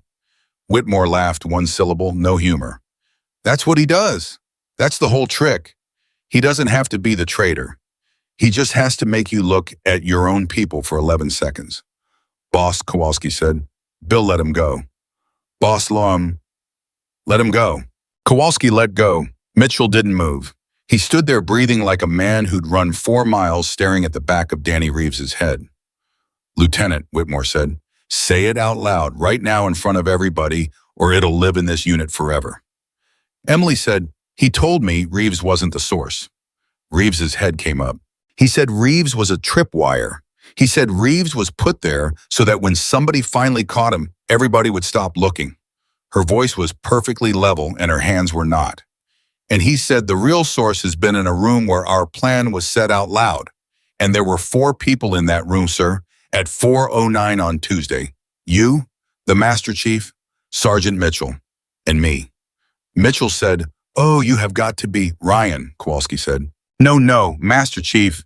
She did this last week. She did this exact thing to me last week in that room, and now she's going to stand here and—" "Sergeant," Emily said, "I'm not accusing you. You're looking at me." "I'm looking at all of you," Emily said, and that's exactly what he wanted, and it took him 11 seconds in one sentence, and I want every man here to understand that. That's the whole product. That's what he sells. He doesn't need to be inside. He just needs us to believe somebody is. "Somebody is," Whitmore said. Silence. "Yes, sir," Emily said. "Somebody is." At 22:44, they put Danny Reeves in the small conference room at the end of the hall with 2 chairs and no phone, and Master Chief Bill Kowalski sitting across from him. And Kowalski did not say one word for 4 minutes, which was worse than anything he could have said. Then he said, "Danny." Reeves flinched. 2 years. "Master Chief." 2 years ago in March, Kowalski said, "You were 24 years old and you had been in this unit 9 months and I put you on my boat." My boat. Not Torres's. Mine. He put his hands on the table. "You want to tell me why I did that?" Reeves's mouth moved. "Because you were the only one who checked the fuel twice," Kowalski said. "Every time, twice. Nobody asked you to. You did it because you were scared, and you were honest about being scared, and I have been doing this for 41 years, and that is the single best quality a young man can have." Reeves put his face in his hands. "So you're going to sit there, and you're going to tell me how a kid who checks the fuel twice ends up on a loading dock in the dark at 10 o'clock at night," Kowalski said. "And Danny, I want you to know something before you start. I'm not here to hate you." His voice didn't change. "There's 11 guys down that hall who are going to hate you for the rest of your life. That's coming. You can't stop it. So don't waste your 1 hour on me trying to make me like you. Just tell me the truth, because the truth is the only thing left you own." And Danny Reeves cried for about 90 seconds, and Kowalski let him, and then the kid wiped his face and said, "It wasn't Voss." Kowalski went very still. "What? Voss wasn't first Master Chief." Reeves's voice was wrecked. "Everybody thinks it's Voss because Voss is the one who calls me. Voss came after. Voss came about 8 months in." Kowalski was already standing. "Who was first?" he said. "I don't know his name." "Danny." "I don't know, Master Chief." Reeves was shaking. "He never gave me one. He said he was from the fusion cell. He had a badge. He had a real badge. I checked it." "Where?" "Parking lot. Virginia Beach. That place with the fish tacos." Reeves swallowed. "I'd just come back from rota workup, and my mom had the thing with her heart, and I was in a bad way. Master Chief, I was in a real bad way. And he sat in his car with me for 40 minutes, and he listened. He didn't want anything. He didn't ask me one single thing. He just listened, and then he shook my hand and left." Kowalski said, "And then Then nothing for 2 months. Reeves laughed and it came apart. That's the thing, nothing. 2 months. And then he called and asked how my mom was. Kowalski closed his eyes. What did he look like? He said. He was normal. 40, maybe. Glasses, sometimes. Danny. I don't remember Master Chief. That's the whole thing about him. You don't. Something, Kowalski said. One thing, anything, right now. And Danny Reeves stopped. And he said he had a class ring. Academy. Yeah. What year? I don't know. Danny, what year? And Reeves said, Master Chief, he told me something. That first night. He said it like it was a joke. He looked up with his face gray. He said I was supposed to be one of you. I got about 9 seconds into it. Kowalski was out the door before the sentence finished. At 2:31, he came into the ready room so fast he hit the door frame with his shoulder. Boss. Bill. Boss. Kowalski put both hands on the table. Who's your watch officer? Whitmore blinked. What? Tuesday night, 2200. You said the warning order came in and nobody in this building knew except you and the watch officer. Kowalski's voice was shaking, and Bill Kowalski's voice did not shake. Who is it? And Whitmore said Pryor. Emily stood up so fast her chair went over. Say the name again, she said. Lieutenant Commander Alan Pryor. He's been the watch officer here since the stand-up. He does the desk, he does the message traffic. Whitmore stopped. His mouth stayed open. He's not an operator. No, sir, Emily said. He isn't. He's never been in the field. No, sir.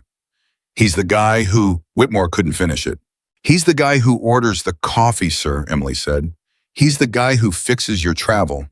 He's the guy who's been in this building longer than anybody in it, and nobody in it has ever once looked at him, and I cleared 11 operators in 6 months, and I never counted him not one time because he doesn't kick doors.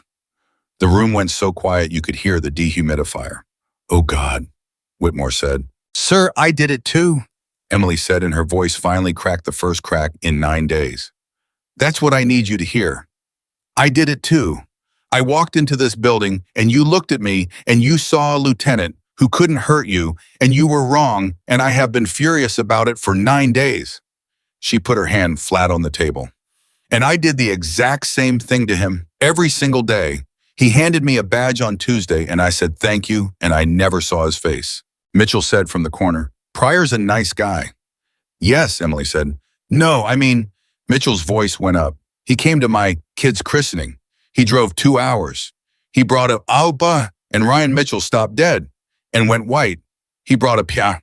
Nobody moved. He brought a pa-mime, Mitchell said again very quietly. At 23:14, Emily Carter said, get me the armory logbook. What, sir? Get me the logbook right now. Mitchell ran. He ran down the hall in his boots and came back in 90 seconds with the green-covered book she'd filled out in a hand that looked printed, and he put it on the table, and Emily flipped back past her own entries, back into the old pages, back into 11 months of other men's handwriting. 4th of March, she said. What about it? Whitmore said. Sir, 9 days ago I told the Master Chief I knew which of your men signed a weapon out on the 4th of March and brought it back with a different bolt in it and didn't log the swap. She was turning pages fast. I thought it was sloppiness. I flagged it and I moved on because sloppiness isn't a crime, and I had 11 men to clear in 40 hours. Kowalski said, Emily. Here. She stopped. She turned the book around.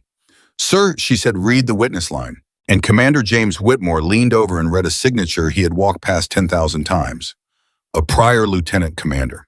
He's the witness on every page, Emily said. Well, sir, he witnesses every draw and every return in this building because he's the watch officer, because that's his job.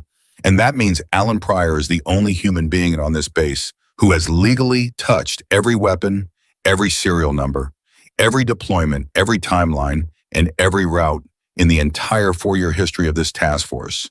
And there is not one single line item anywhere in any file that says he did anything wrong, because he didn't. Her voice was rising and she let it. He never had to break a rule, not one. He just had to sit at that desk and be nice and be invisible for 4 years and read. Whitmore straightened up slowly. Bill, he said. Where is he? Kowalski checked his watch. Boss, he said he's on shift. Now, he's been on shift for 6 hours. Kowalski's face went slack. He's been sitting at that desk this entire night. He was 40 feet from that loading dock. At 23:19, five people came around the corner into the watch office. Lieutenant Commander Alan Pryor was sitting at his desk with a cup of tea. He was 41 years old. Glasses, soft in the middle. He had a photograph of a boy on his monitor and a bowl of the good peppermints, the ones everybody in that building took by the handful, and nobody ever thanked him for. And when he saw them come in, he smiled the way he'd smiled at every one of them 10,000 times. "Evening, Commander," he said. "Big day tomorrow." Nobody said anything. Pryor looked at their faces. And then Alan Pryor set his tea down and folded his hands and said, "Oh." That was all. "Oh."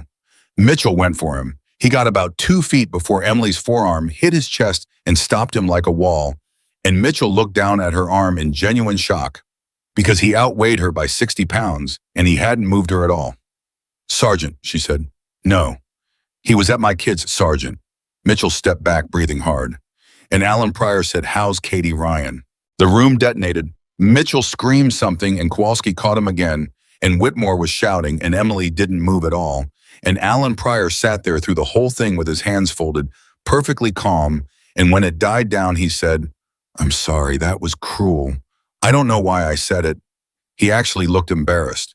"I think I've been waiting a long time and it came out wrong." "Waiting, Whitmore said. 4 years, sir."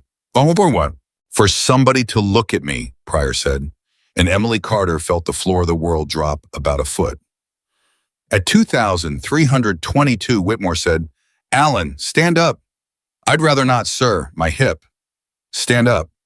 "Sir, I've got 2 herniated discs in a hip that was rebuilt in 2007, and if I stand up too fast, I go down," Pryor said mildly. "I'm not going anywhere. Where would I go? I don't run.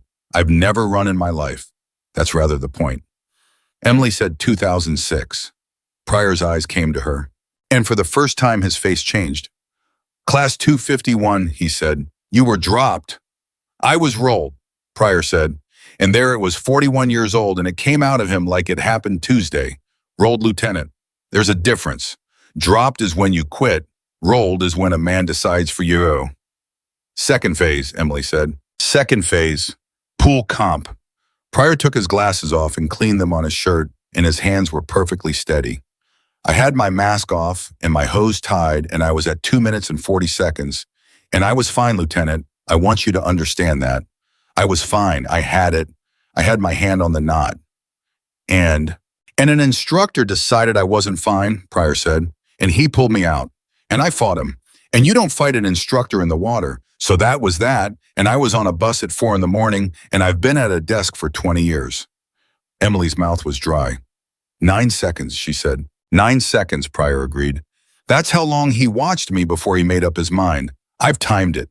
I've timed it 10,000 times, Lieutenant. I've timed it lying in bed at 2 in the morning. What, for 20 years, 9 seconds, one man, one decision, and everything I was ever going to be went out the door." Whitmore said in a voice that didn't sound like his own, who was the instructor. And Alan Pryor put his glasses back on, and he looked at Emily Carter. And he said, "Your father, ma'am." Emily didn't move. She didn't blink. She didn't breathe. Kowalski said her name once quietly, and she didn't hear him.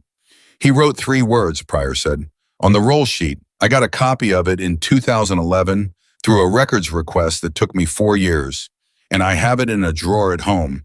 And I could recite it to you, but I won't because it's mine." He turned his teacup a quarter turn. 3 words, Lieutenant. 9 seconds. 3 words, 20 years. "What were they?" Emily said. No. What were they?" "No," Pryor said, and it was the first time his voice went hard. "That's the one thing I have.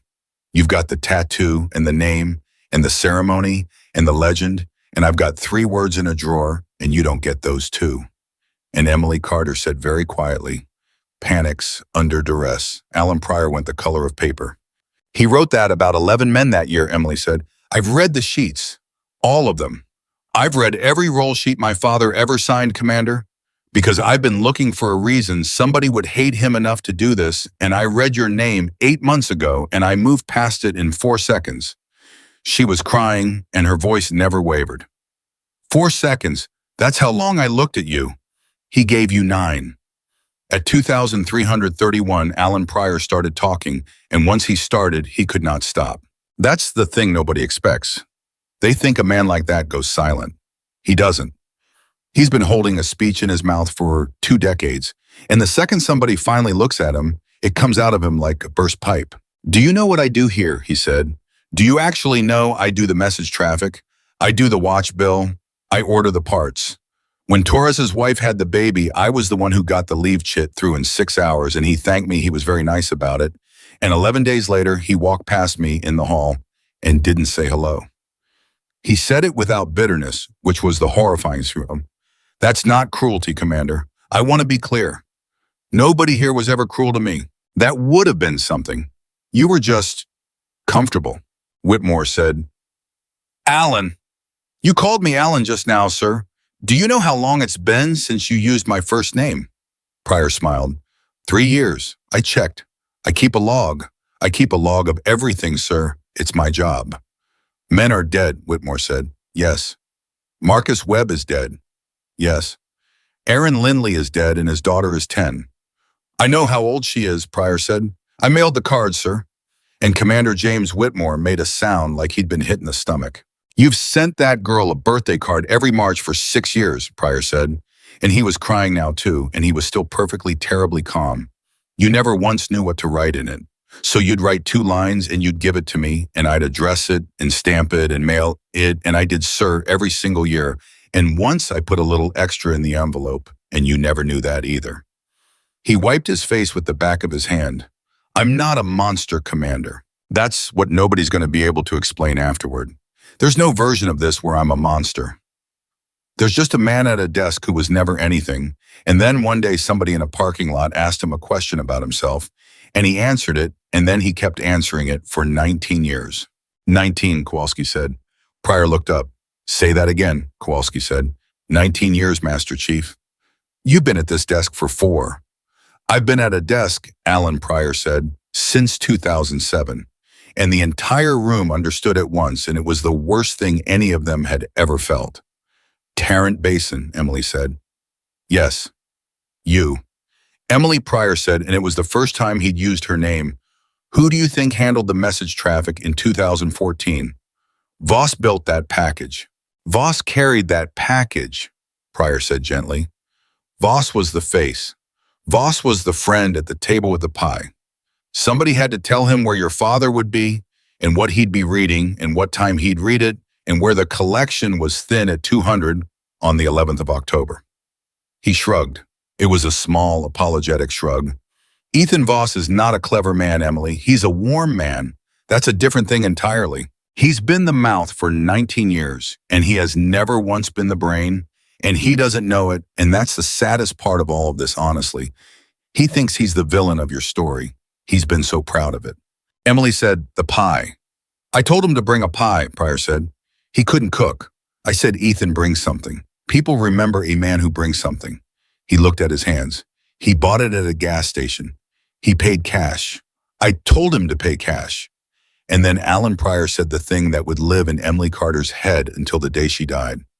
I've thought about that receipt for 12 years. I told him cash. I never told him about the camera. At 2340, Whitmore said, get him out of my sight. 2 masters at arms came.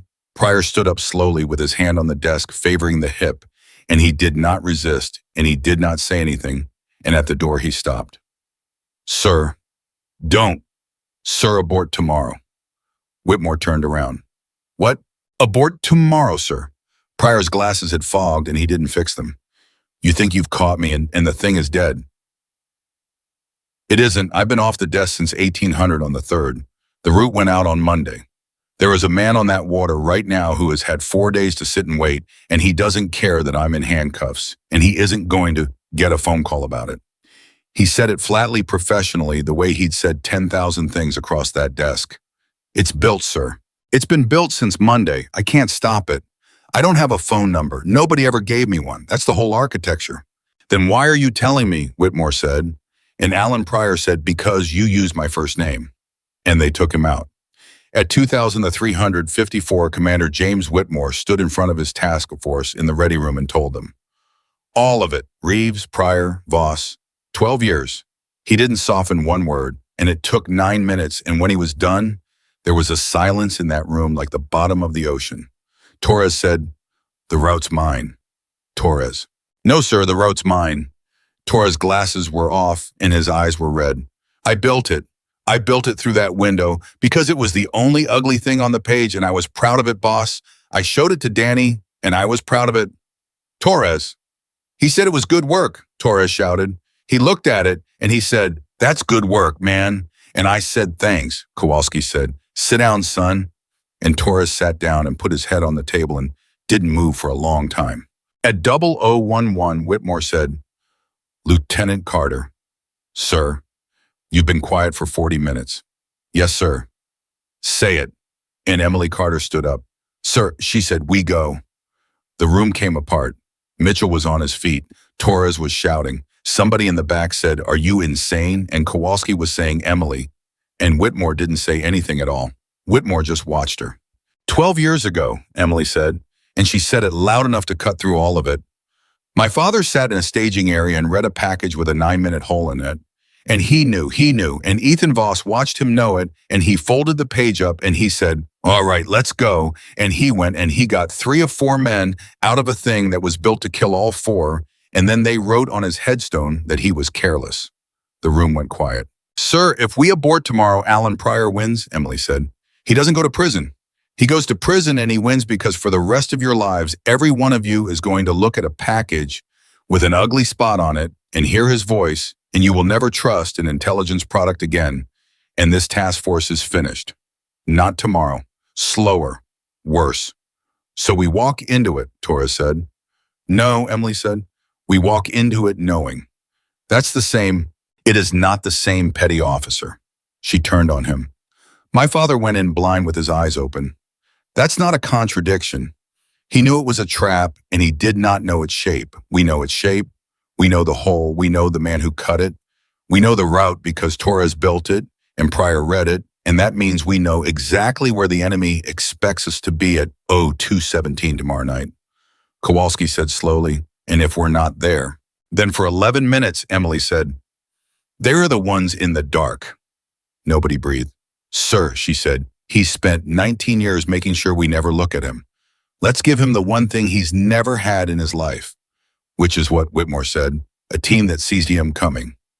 At 022, Commander James Whitmore stood at the head of the table with both hands flat on it and his head down for a long, long moment. Then he said, "Bill, boss, boat's at 2100. "Yes, boss." "Torres." "Sir." "Your route's beautiful," Whitmore said. "Build me an ugly one." Torres's head came up. "Sir." "Build me the worst insert you have ever drawn in your life. Build me the one that gets you laughed out of a briefing. Long, slow, stupid, cold. Wrong tide, wrong angle, no window." Whitmore's eyes were burning. "Build me the one no man with a desk and a logbook would ever believe we'd take." And Torres started laughing. He was crying and laughing at the same time, and he grabbed a pen and said, "Sir, we'd be on the water for 5.5 hours. Yes. In January. Yes. They'd be looking at that window for 11 minutes, wondering where the hell we..." Torres stopped, and his face changed completely. Boss, they'd have to come out." "Yes," Whitmore said, "they would." At 0031, Mitchell said, "What about Reeves?" Everything stopped. "He's a witness?" Whitmore said. "He's federal custody at 0600. "Boss?" Mitchell's voice was ruined. He checks the fuel twice. "Ryan." "I'm not saying let him go," Mitchell said. "I'm not. I swear to God, I'm not. I want to put my hands through a wall. I'm saying he's the only person alive who sat in a car with the man in the parking lot. And if that guy's on that water tomorrow night..." "He's 26, Kowalski said quietly. Whitmore looked at Emily, and Emily Carter said, "Sir, my father would have taken him." "Lieutenant, he sold us." "Yes, sir," Emily said, "and he's going to spend the next 30 years paying for it, and there is not one thing on this earth I can do about that, and I don't want to." She swallowed. "But he's going to spend those 30 years knowing whether he was worth anything on one night in January.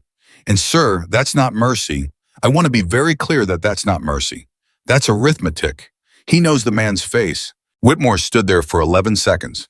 "Bring him," he said. At 2100 the next night, in the cold, Ryan Mitchell stood on a boat and looked at Danny Reeves in a life vest with a federal marshal's zip cuff hanging off his belt like a joke, and neither of them said anything for a full minute. Then Mitchell said, "You checked the fuel," Reeves has said twice, Sergeant. "Do it again." And Danny Reeves went and did it again.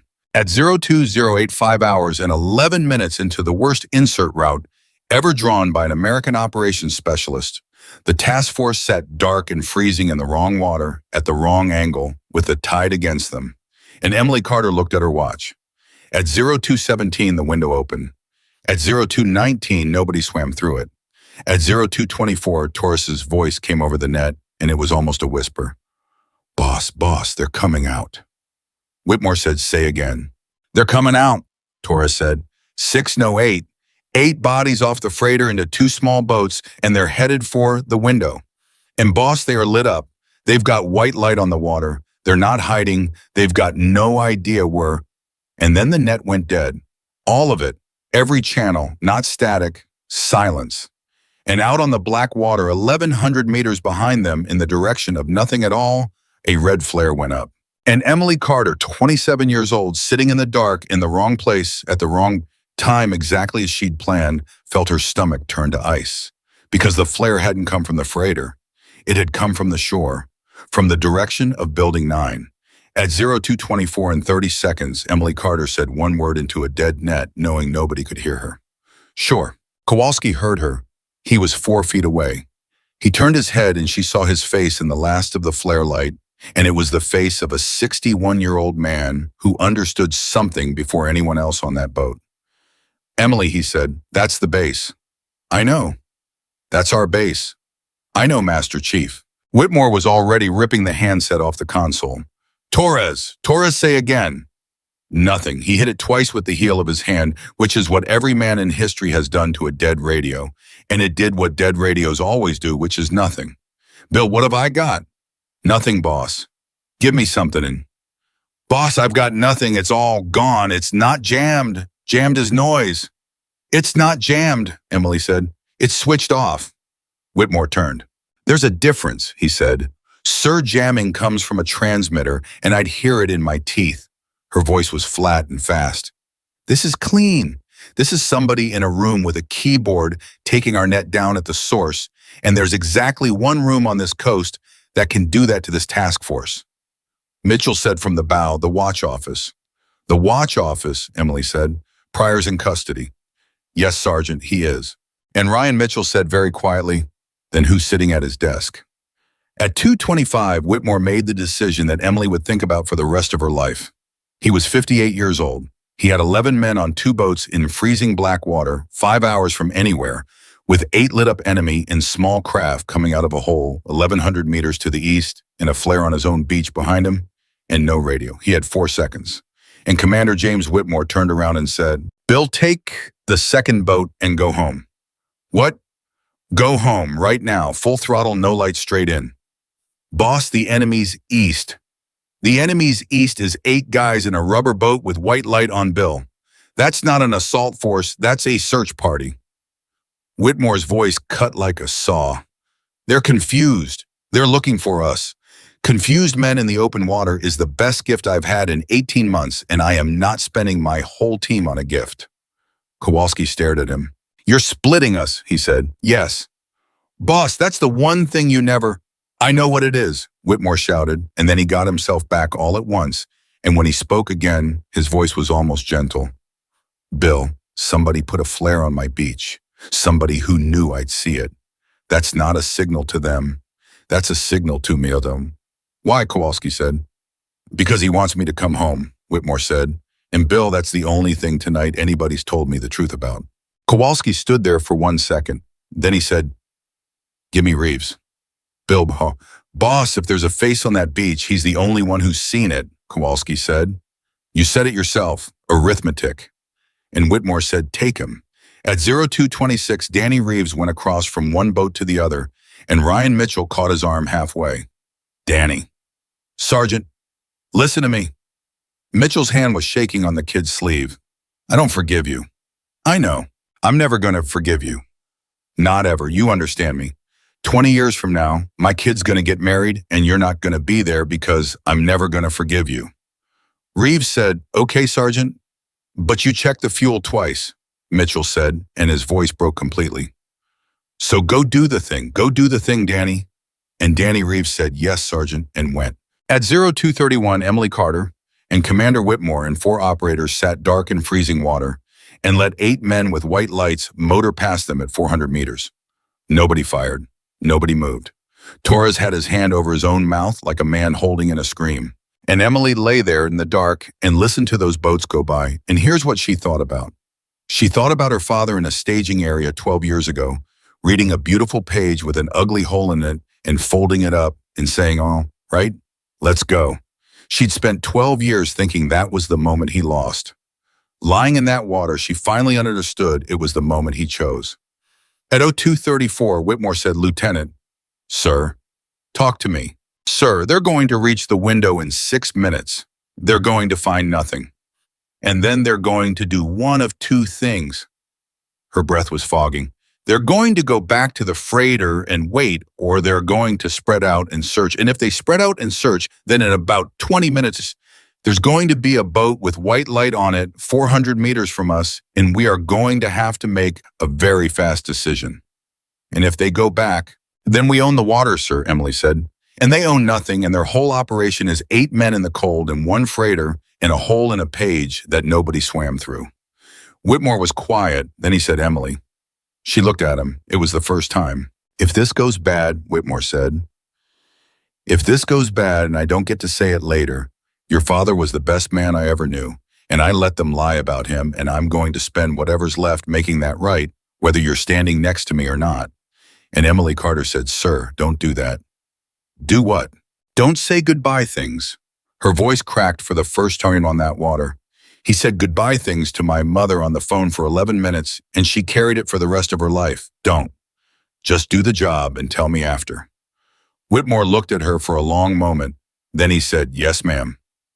At 0238, the 8 men reached the window.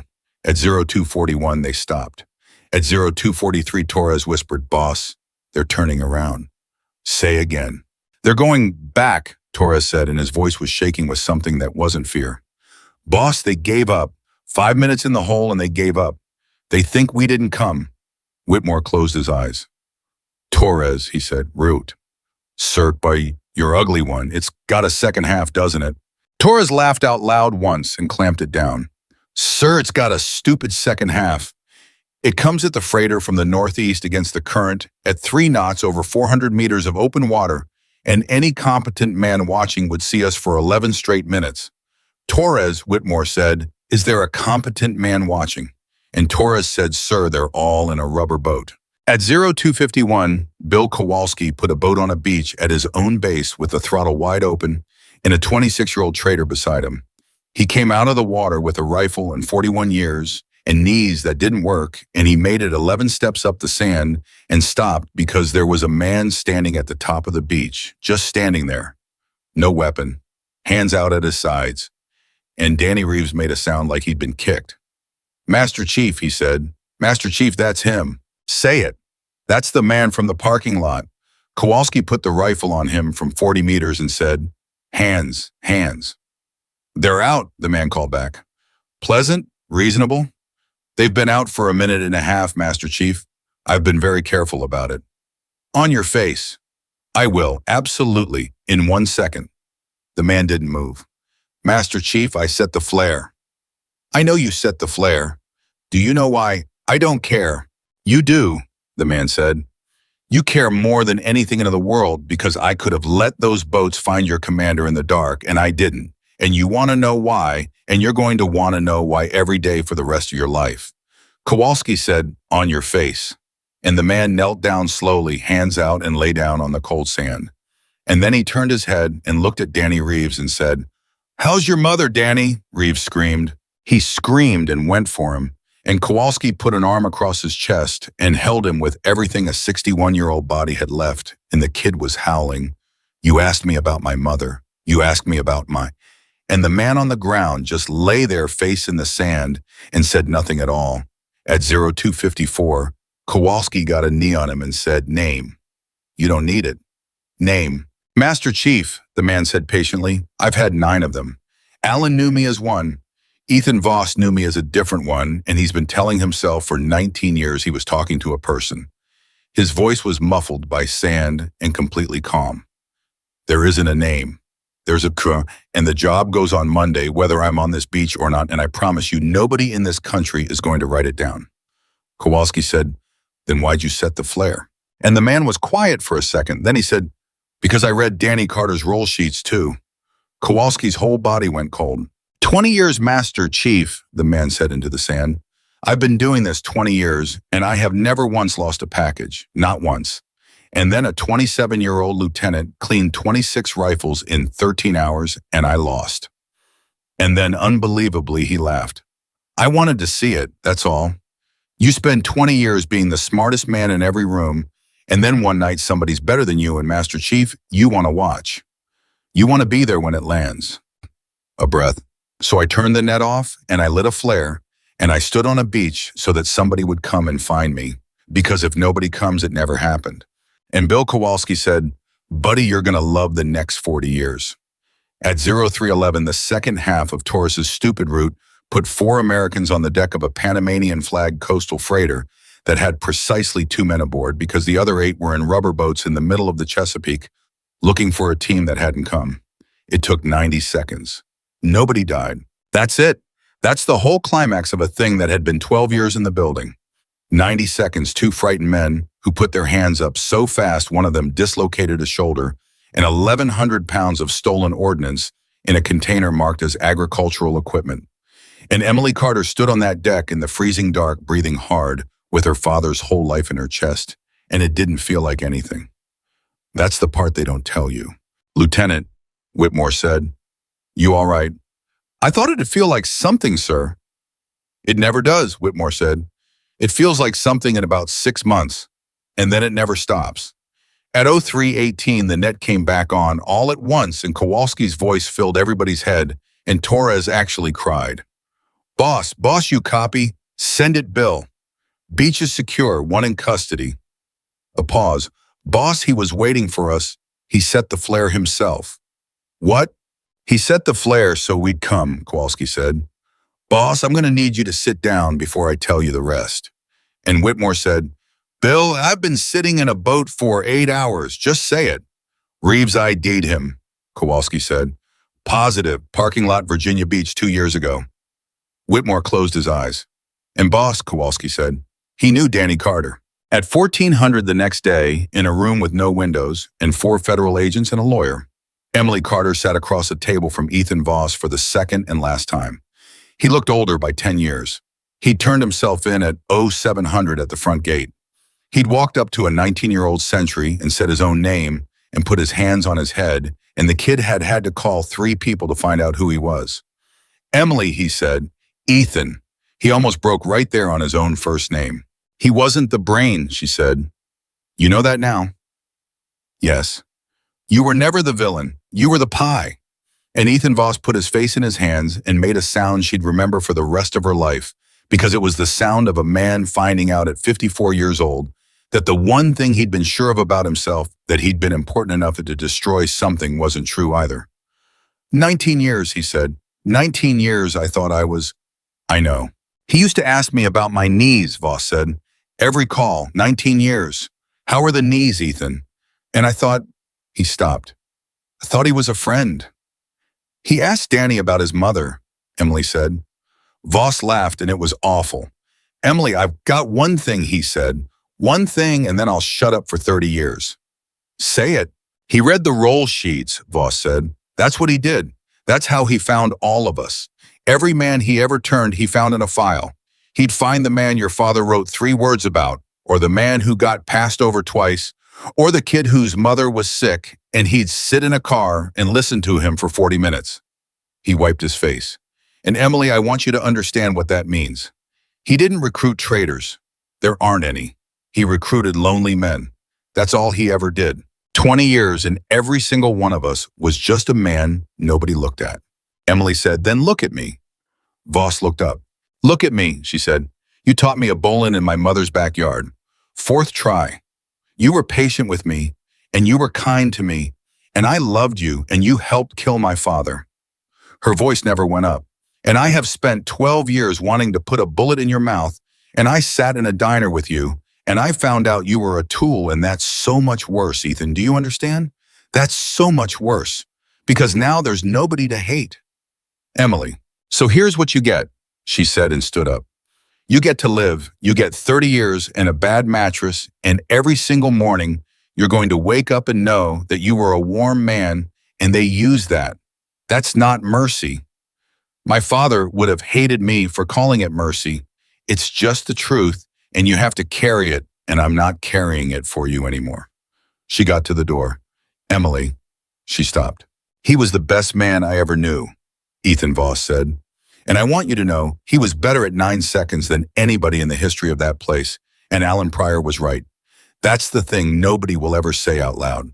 Your father was wrong about him, he was wrong about Alan Pryor, and it took 20 years, and it killed him." His voice was destroyed. "That's what I can't get past. It wasn't a lie, it was a mistake. Your father made one mistake in his whole life, and it was a man." And Emily Carter stood in that doorway with her hand on the frame. "Yes," she said, "he did." And she went out. At 0900 on a Thursday in March, 11 weeks later, they put a chair in front of a review board in Washington, and Commander James Whitmore sat in it and did the bravest thing he ever did in his entire life, and there was no shooting in it at all. "Commander, you're aware this board's scope is the events of January 19th. "Yes, sir." "Then I'd ask you to confine your—" "No, sir," Whitmore said. The room stopped. "Say again, Commander." "With respect to no." Whitmore had a folder in front of him, and he didn't open it. "You've got my statement on the 19th. It's complete. Nobody died, and we recovered 1,100 pounds of ordnance, and you're going to give somebody a medal for it, and I want to talk about October 11th, 2014. "Commander Tarrant Basin, that matter is closed." "That matter is a lie, sir," Whitmore said, "and I helped." Nobody said anything. "In 2015, you hung a finding on Master Chief Daniel Carter that said he pushed past a hard abort criteria." Whitmore's voice was completely steady. "The abort criteria was dated the 14th. He died on the 11th. It was corrected as an administrative error by a captain who retired 8 months later and went to work for a company with one client. And that company's operations were run for 19 years by a man who is currently in federal custody and who has never given anybody his real name." The board chairman said, "Commander, are you accusing?" "I'm not accusing anybody of anything, sir," Whitmore said. "I'm telling you what's in the file. And I'm telling you that I read that report in 2015, and something in me said that isn't Danny Carter. And I looked at my career and I decided the report was probably right." He looked up. "And I have thought about that every day for 11 years, and I'm 58 years old and I'm done. So you can have my papers today, or you can have them in 5 years, sir. But you're going to hear it either way because I let a good man be called careless to save myself a hard afternoon." The room was absolutely silent. And a captain in the third chair, a man nobody had ever heard speak, said quietly, "Commander, do you have the roll sheets?" Whitmore stopped. "Sir, the BUD/S roll sheets," the captain said. 251, 2006. "Sir, why would you?" "Because I was in that class," the captain said. "And I remember a lieutenant in second phase who I've thought about for 20 years, and I always wondered where he went." At 11:30, they took a 2-hour recess. Whitmore came out into the hall, and Emily Carter was standing there in her service dress with her hands behind her back and her father's photograph in her pocket, and she'd been standing there for 4 hours, and he looked at her and couldn't say anything at all. So she said it. "Sir, you didn't have to do that." "Yes, I did. You could have taken the medal." "Lieutenant," Whitmore said, "I've had a medal since 2007 that says I did something in a canal in Ramadi." His eyes were wet. "I didn't do anything in that canal. I was unconscious. A man carried me 400 meters with a hole in his hip, and then he got on a bird and never said a word about it for 8 years. Emily's chin came up. "So no," Whitmore said. "I don't want the medal. I've had his the whole time." At 1600, the board came back. It took 4 months after that. It took a captain in the third chair, and a records request, and a warehouse in Richmond, and a gas station receipt from 2010, and a green-covered logbook out of an armory in Building 9 with a signature on every page. And on a Tuesday in July, they changed the record. Not a ceremony, not a press release. That's not how it works, and anybody who tells you otherwise has never been near it. A finding was vacated. 3 paragraphs were rewritten. A line was struck. And in a file in a building in Virginia, on a page that maybe 11 people in the world will ever read, the words "pushed past a hard abort criteria" became the words executed under a compromised intelligence product. 6 words. Emily Carter read them standing up at a counter in a room with fluorescent lights, and she read them 9 times, and then she put the page down and said out loud to nobody, "Okay, Dad." That was it. That was the whole thing. 12 years for 6 words. At 17:30 that day, she called her mother. "Mom, Emily, they fixed it." There was a very long silence on that line, long enough that Emily said, "Mom," and her mother said, "Baby, I need you to say it again." "They fixed it, Mom." And a 63-year-old woman in a kitchen in North Carolina made a sound that Emily Carter had waited 12 years to hear, and Emily stood in a parking lot and cried like a 9-year-old girl with rope burn on her thumb. At 10:00 on a Saturday in September, they had a thing at the base. Not official. Kowalski organized it, which meant it was in a hangar with folding chairs and terrible coffee, and about 90 people who had no business being in the same room. Whitmore stood up. "I'm bad at this," he said, "so I'll be quick." Somebody in the back said, "You are never quick, boss." And everybody laughed, and Whitmore laughed too. "8 months ago, a lieutenant walked into my building in the rain," he said, "and I looked at her for about 9 seconds, and I decided who she was." The hangar went quiet. 9 seconds, Whitmore said. "That's what I gave her. And then I sent her to clean 26 rifles in front of my whole task force to break her. And I want every young man and woman in this room to hear that from me and not from a story, because you're going to hear the story. It's already going around. And in the story, I'm the wise old commander who saw something in her." He shook his head. "I didn't see anything. I saw a lieutenant I could get rid of. I was tired and I was scared, and I did the cheapest thing a leader can do, which is decide fast about a person so you don't have to think about them anymore." Nobody moved. "And there was a man at a desk 40 feet from my office," Whitmore said, "who did exactly nothing wrong for 4 years, and I never once used his first name, and he sold 2 of my men to a stranger because a stranger asked him a question about himself." His voice went. He let it. "So here's my speech. Here's my whole speech after 31 years. Look at people longer than 9 seconds. That's it. That's all I've got. It's the only thing I know that would have saved Marcus Webb and Aaron Lindley, and it costs nothing, and I didn't do it, and I'm going to be doing it every day for whatever I've got left." He sat down, and Master Chief Bill Kowalski stood up in the back and started clapping, and 61 years old with 2 titanium knees, he stayed standing for the whole thing. At 10:30, they made Emily talk. She didn't want to. Mitchell made her. Mitchell stood up and said, "LT, get up here." And when she said, "Sergeant, no," he said, "Ma'am, I threw a rifle at you in front of 12 guys. You owe me nothing, and I'm asking anyway." And the whole hangar started banging on the chairs, and she got up. She stood there for a second, then she said, "My father used to lay a rifle out on the kitchen table on Sunday mornings." The room went still. "He'd time me. He said if I could do it faster than he could talk about it, I understood it." She looked at her hands. "He talked pretty fast." Somebody laughed. Somebody was crying. It was that kind of room. "When I was 17, I asked him why he made me do that," Emily said. "And he said something I didn't understand for 10 years. He said, 'Someday somebody's going to hand you a job that's meant to shrink you, and you're going to want to argue. And arguing is how they win, because arguing is you agreeing that the job is small.'" She stopped. "He said, 'Do the small job better than anybody's ever done it in the history of the world. And then don't tell anybody. And in about 3 days, you'll own the room and you'll never have to say a word.'" And Ryan Mitchell put his head down and cried in front of 90 people and did not care at all. "I didn't clean those rifles to prove anything to you," Emily said. "I want to be honest about that, because there's a version of this story going around where I did, and it's a better story and it's a lie. I cleaned them because I needed to search this building, and it was the only way I could do it without asking." She looked up. "But somewhere around 3 in the morning on a Rifle 19, I stopped doing it for that." "Why?" Kowalski said from the back. "Because a kid named Danny Reeves came to look at me cry," Emily said, "and he didn't report me." The hangar was so quiet you could hear the wind on the doors. "He's going to prison for 30 years, and he deserves every day of it," she said. And on the worst night of his life, he got on a boat and he checked the fuel twice and 11 men came home. Both things are true. I'm not going to make them into one thing. He earned every day and he saved every one of you. And if you want that to be simple, go be simple somewhere else. Nobody said anything. And Emily Carter said, "That's what my father taught me. That's it. That's the whole thing. Justice isn't revenge. I used to think that meant don't pull the trigger." She shook her head. It doesn't. It means you have to hold the whole man in your hands, the good and the rotten at the same time, and not put either one down. Revenge is easy because you only have to hold half.